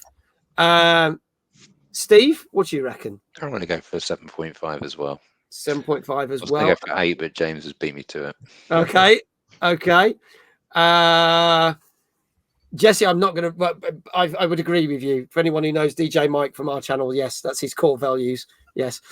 Tanya Spice says 7.5. Last chance, folks. Get your scores in. This is Cryptmaster, which came out last Thursday on PC. And if there are no other scores, hello to Queeky, by the way. I saw he was in chat earlier. I missed saying hello. So my apologies. If there are no more, I can tell you that this week we've had some very high scoring games just generally. And this is one of those as well, because this got 8 out of 10. There you go. Well done, James. So can we drop the Kickstarter link in the chat, please? Please do go check out the Kickstarter for Sleepy Time Village. We'll be playing the trailer again after this next game. Well done to everyone who said 8. Still crabbing, just lurking about us from last night. Blimey, Tiny Spy from last night. Danker got 4 in a row. Gozzo's got 4 right as well. Dave, what did you say? I forgot what you said now. Oh, I said 8.5 for this You one. said 8.5. You're Just just a little slightly bit, out. just slightly out. There you go. But yes, congratulations, James, for getting that right. And do go check out the Kickstarter. Go try the trailer, try the demo of Sleepy Time Village. Go do it. You won't regret it. And our final game for this evening, which a game I think Dave was quite excited for. I remember he was looking forward to this one. Over 10 years since the last game. This came out yesterday on PC, and this is Homeworld 3. Let's have a look at the trailer for this. We are in the middle of an unfolding crisis. Hyperspace has been weaponized. Proximity alert. Reposition. Full burn. Adjust your axis. Nowhere is safe. Master bus is still throwing up faults. It's getting thick out here. The interference levels are building. That's not interference. It's the Queen. She's coming for us. Vicious girl. There is nowhere you can go. It's an ambush. Enemy strike craft coming in fast. Alert! Hostile strike craft engaging. We need cover. They're all over me.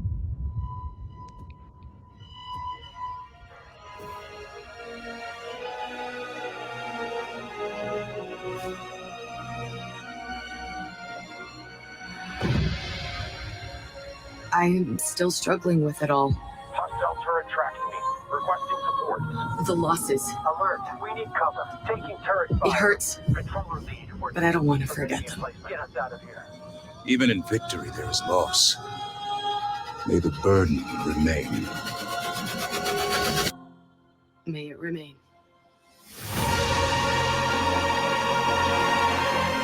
Group 1 assigned. Move to location.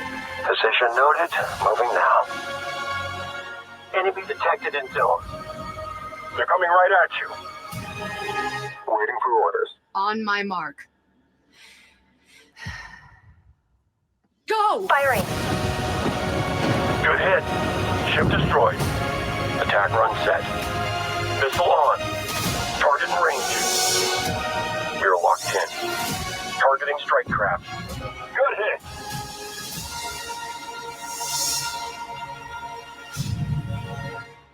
All corners clean.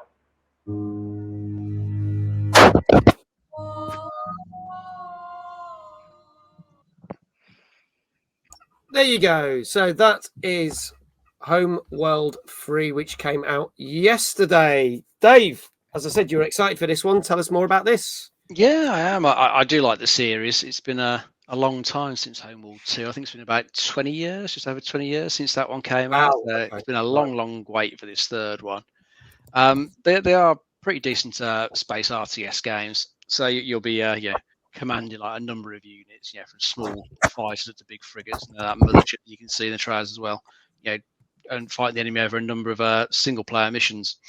And since it's been like 20 years, obviously the technology's evolved quite a bit. Because in the original games, you're mostly just in like the blackness of space, really, with not a huge amount around you, like maybe some asteroids or the odd little space station. But obviously tech's moved on, so in this game they can put a lot more in the world. So you got a lot more mega structures that are in place in here now, and you can use like some of those as cover to hide ships behind for a surprise attack. There'll be meant to be little sort of areas where you can fly through some of the structures, sort of flank and sneak behind the enemy to get the drop on them. So it sounds like there's more options on the battlefield since you've got these new mega structures there. So that sounds pretty cool. I don't think it matters too much if you haven't played the original games story-wise. I think you can kind of just pick this one up to a degree, but there are videos you have to go and watch. I think there's like a catch-up video in the game itself to give you an idea of what's been happening in the past couple of games. So you've got a bit more of an idea about who the characters are, what they're fighting against. But it has got a bit of that sort of Battlestar Galactica vibe too, as some people suggested in the chat. It's that sort of last remnants of a race fighting to survive against tougher opponents. Well, I think it looks good. It's definitely on my list to get. So hopefully I'll play it at some point this year. But I often find with RCSs when they come out, they usually need a few little balance tweaks here and there, a few patches just to fix up things like that. So I tend to buy them a little bit further on down the track. Okay. All right. Steve, this one is with you. Your thoughts? I thought that looked awesome. I was like, because of the Battlestar Galactica thing, I think that was, I'm one of the few nerds who thinks, do you know what? I don't think the ending was that bad. I thought it ended quite well, actually. And big sci-fi nerd as well in general. So I just watched the whole thing going, I want to play this right now, please. So literally, there was this whole kind of, I'm sensible and I've got responsibilities and I'm supposed to be up early tomorrow morning, but balls to that, I'm flipping getting that downloaded and cracking on. Okay, well, we've got a couple of people got scores in the chat already. Danka says, I'm just going in with an 8. Ben says an 8. Manic says 7. Gozzo says 8. Tiny Spice 7.5. Kylie says 8. Games Guru says 7. Flame says 8. Get your scores in chat if you haven't already. This is your last chance to get a shout out. There you go. Kylie says, well, the ending to be Battlestar Galactica had some good points. There you go. It did. There you go. iQuail says 8 as well. Dave, what do you reckon? I'm going to go for an 8 as well. Going for an 8 as well. Tiniest Pie has changed the score and gone for an 8.5. James? I'm going to go like really high. I'm going to go 9.5 just to like be different. Okay, 9.5 from James. Okay. Steve? I reckon it's a 9. Okay, going for a 9. But that's basically based on I'm going with my heart on watching the trailer. Okay. Your head, yeah. Okay, folks. Last chance. Get those scores in. This is Homeworld 3, which came out yesterday on PC. And if there is no more scores in the chat, I can tell you this got an 8 out of 10. Well done, Dave. Well done, Dave. Well done, iQuail, Flame, Gozzo. Let's see. Ben, well done. Danka as well. Kylie. There you go. Gozzo got 5 out of 8 tonight. Well done. Well done to you. Dave, how do you want your final shout out? I think I've already do most of the good things tonight. What else can we get you to do? If you got the room, move your chair, do something. Oh, well, handstand would be fun. Maybe some star jumps. Star Might be able jumps. to fit that in. Might be able to do Might that. have room for that. I won't be able to do handstand. I'd smash everything. Yeah. Try on one of your shelves. All right. So, how many is that you got right now? 4 out of 8. Yeah, isn't it? I think I've got 5. 5. All right. I'll do 5 star jumps for you. You ready? Here we go. We've got to keep you. Dave! I'll give you an extra one. There you go. Thank you, mate. Space. I think it's smashing everything off the shelves. So there you go. In a tiny little room. So well done, Dave, for getting it right. And congratulations to everyone who got them right there. Let's also, before we move on to our last news story and talking a little bit more Sleepy Time Village, there's a couple of other games that you might be aware of. These we're not going to give reviews or scores. Well, I'll give you the scores, but if you want to find out more about them, these will be in my Discord. These are games that we couldn't fit into the show this week. Last Thursday, get this for a title, we had Pac-Man Mega Tunnel Battle Chomp Champs come out on PS4, 5, Xbox Series XS, PC, and Switch. You'll be able to find the trailer at some point tonight in my Discord, but that unfortunately only got a 5.5 out of 10 on average. We also have the puzzle game Gift, which came out last Thursday on PS5, Xbox Series X and S, and PC, which got an 8 out of 10. And weirdly, on Sunday of all days, we had Jack Holmes, Master of Puppets, which came out on PS5, Xbox Series X and S, and PC, and that got a 6.5 out of 10. You'll be able to find those free trailers in my Discord. If you would like to join my Discord, exclamation Discord in the chat, and you can see the extra games that we didn't get to mention in the show this week. Our last news story for tonight. We've mentioned this over the last couple of weeks. We've been talking about Square Enix, the fact that possibly the last Final Fantasy game that they didn't do too well. that they've not actually revealed the sales figures, which is a little bit worrying when they've revealed all the sales figures for their other games. But they did put out an announcement this week to say that due to actual falling profits, as I've stated that they are losing money, they are going to completely reboot how they do games moving forward. And this might come as a bit of good news to some people, to be honest, because they basically want to change their whole strategy by pursuing more cross-platform games. And this isn't just for new stuff, but for back catalogue. So this means there might be Final Fantasy games that we've never had on certain platforms that we might be able to get. And they even stated that they want to pursue it for the upcoming new Switch console, which we don't know what it is yet because we've not seen it. But they've stated for Xbox, Switch, and get more people playing games across platforms. Now, this is what's funny is, obviously, the last couple of games they put out have been PlayStation-only exclusives. And this is probably why sales figures have suffered. I think it's great that they've decided that they're going to do this. But my question is, why didn't they do this sooner? Because surely if you've got your game out on more platforms, it's more available to more people. Doesn't that necessarily mean it's going to sell more, or isn't? What do we think, everybody? There's something about that exclusivity, right? There's something about being, we're partnering with this, and the whole idea is you buy that console to play the game, right? Yeah. I guess. But I do think that's a little old school. I think we don't live in that world anymore, and I think you should be able to play a game pretty much across, the whole spectrum of consoles out there. If you put it on one, unless you're limited, like, okay, you might, if you're high-end Xbox and high-end PS, you might not be able to do the Switch version. But, PC, high-end Xbox, high-end PS, you're giving options to people. There's just no logic in, as you said, there's no logic in just pigeonholing yourself over the corner. Yeah, which is very true. Any other thoughts, gentlemen?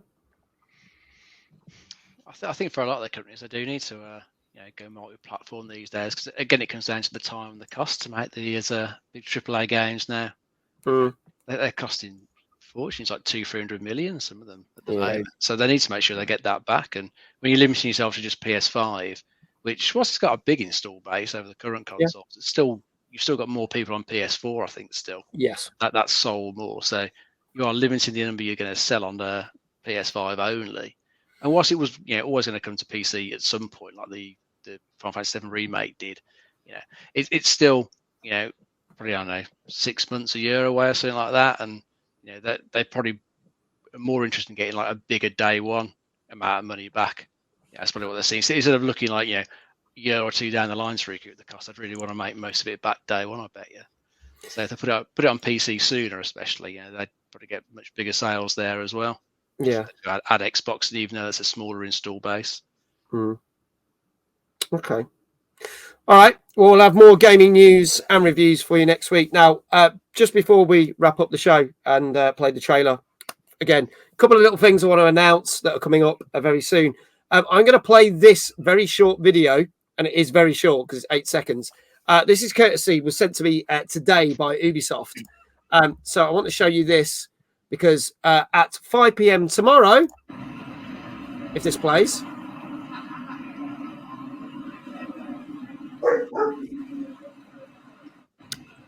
they are going to be unveiling the trailer, what was formerly known as Assassin's Creed Red, which is now known as Assassin's Creed Shadows.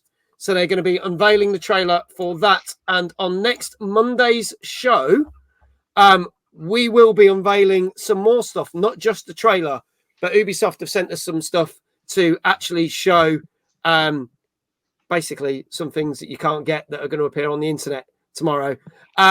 Is that a real scene or AI? It is real. They've set up a big sand timer clock thing, and it's ticking down at 5 p.m. our time, UK time.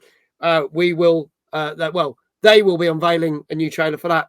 On top of that, Ubisoft sent me an email today to basically state that on June the 10th, I will be officially co-streaming the Ubisoft Forward event. Ubisoft have asked me to co-stream it so you can watch it live with me, share my reactions, and get your comments in the chat on June the 10th. More details to come. There will also be drops and special things. There might be even some selected prizes, maybe. That's not confirmed on the day. So there's more reasons to tune in and watch the Ubisoft Forward with me. So there you go. So there's some exciting news that landed today for us. But before we end the show, we obviously want to show off this wonderful game that we've been talking about. Again, can you drop the Kickstarter link in the channel? Thank you, Big Jesse. Appreciate that. Because we are going to quickly play the trailer again, if you missed it at the start of the show, for Sleepy Time Village. This is the teaser trailer, the game that I absolutely adored at WASD.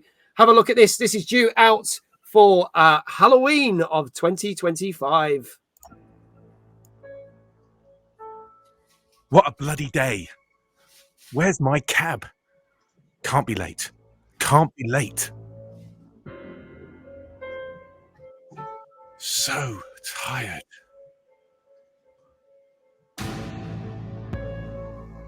Mimi! Mimi!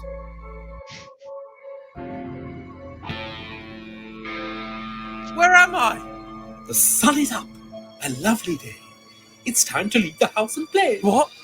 Who's saying that?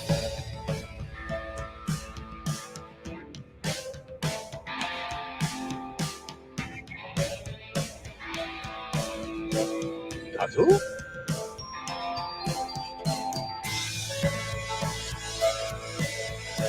Oh, I think there's something living in that.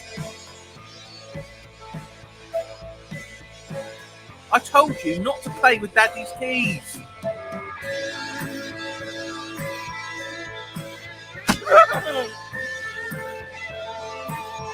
I don't like the look of this.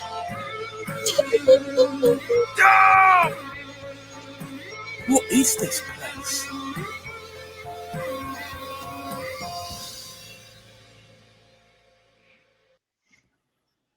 There you go, folks. Sleepy Time Village, which is due to come out for Halloween of 2025. The comic created by Steve and the game that's been by James and his team. Anything else, guys, you want to say about the game? I'm going to bring up the Kickstarter on the page as you're talking about it.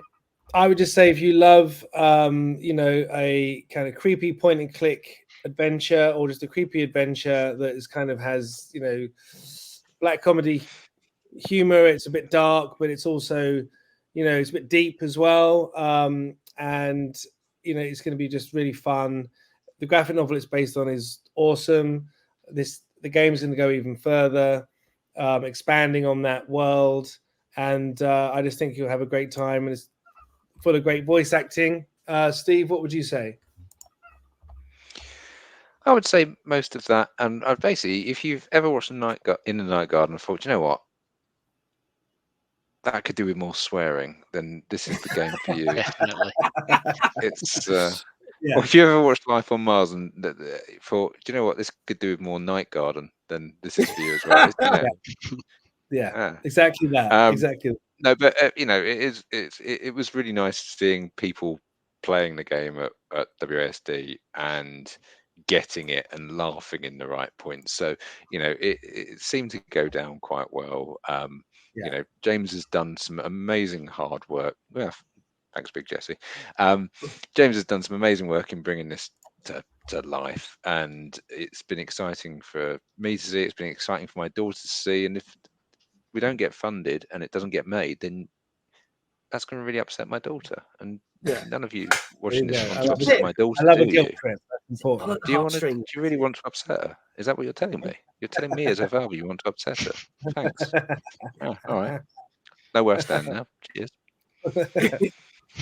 I thought there was the swearing Macca Packer. There you go. Make it anyway, says We've. There we go. Macca fucking Packer. There you go. Well, we've got. Put them in again. You know what? The fucking Tomlaboos. Sorry, I just Collywobble's a scary one. Those three are just assholes. Sorry, see, I'm getting the swears out now, but the Tomlaboos absolutely grind my gears. There we go. The link for the Kickstarter. They are literally less than £4,000 away from their total goal. There's 19 days. The link to the Kickstarter is pinned to the top of the chat. Dan also linked the Steam wish list. Go wish list it. Go try the demo. There's also their Twitter. Go follow them on Twitter or X or whatever you want to call it these days. We call it Twitter. And go help fund the production of this fabulous game and go support the game. Go follow the game. Go play the demo. Do it because it is so well worth it. So thank you to James and Steve for being our fabulous guests. Thank you so much. Loved it. Thank you so much. And what I'd like to say is that we bring you back. I know it's a bit of a way away, but we bring you back in October of 2025. Either as the game's released. We'd love to have you on and see how it goes and go from there. Have you back on the show? 100% check my diary, obviously. Fills up quite. I'll get my people to talk to your people. And I'm fairly free in October next year, actually. I'm fairly free for the rest of, yeah, you can come back next week then. Come back tomorrow. Anytime. Brilliant. Okay. Thank you again to James and Steve for being such wonderful guests. Please do check out the game. It's amazing. Thank you to Dave, as always, for being our co-host the most. To all you wonderful lot in chat who've taken part in tonight's show. We are not back until Monday next week because I'm on my travels starting from tomorrow. But thank you so much to everyone that's taken part. And again, to Andrew and Finn for the raids. And obviously all the mods and Mr. Johnson for basically making sure that I'm not making I am making an arse of myself, but, doing all the managerial stuff that he's supposed to do. Thank you so much. We'll be back next Monday with Big Kitty, Little City. Let's see if it is worth that 7.5. And next week's Tuesday night gaming chat, we will have one of our guests that is at Timeless Gaming Convention, which is Tigress X, the VR streamer, who's on our content creator panel. And we will be talking about such games as Ghost of Tsushima, which is going from the PlayStation to PC, and possibly also Senua's Saga Hellblade 2, which is due to come out and launch on Xbox and PC. So stick around for that. We are going to go do a raid, so let's go see who's on as I press the buttons, and knowing my luck, I should have done it earlier because now I've got a blank screen down here. But thank you to everyone. Let's see who we can raid. Here we go. It's all loading up now. I'm going to try and see quickly if there's someone that I haven't raided in a while. If not, I'm going to just work down the list. We are going to go raid Classic Swayze. We've not raided him in a while. He is playing what is he playing? Some Rainbow Six Siege. That's appropriate for the fact we're announcing stuff on for Ubisoft. So we're going to start that raid. That will begin once the end credits are shown. And all I will need to say is, ladies and gentlemen, wherever you are in the world, have a great morning, a great afternoon, or a great evening. And I shall see you back Monday next week. I'm sorry I'm not on the rest of this week, but I've got to go away on my travels. And I'll see you Monday. From all of us here, we'll do that thing where we wave until I press the button. Take care. Thank you so much. Good night.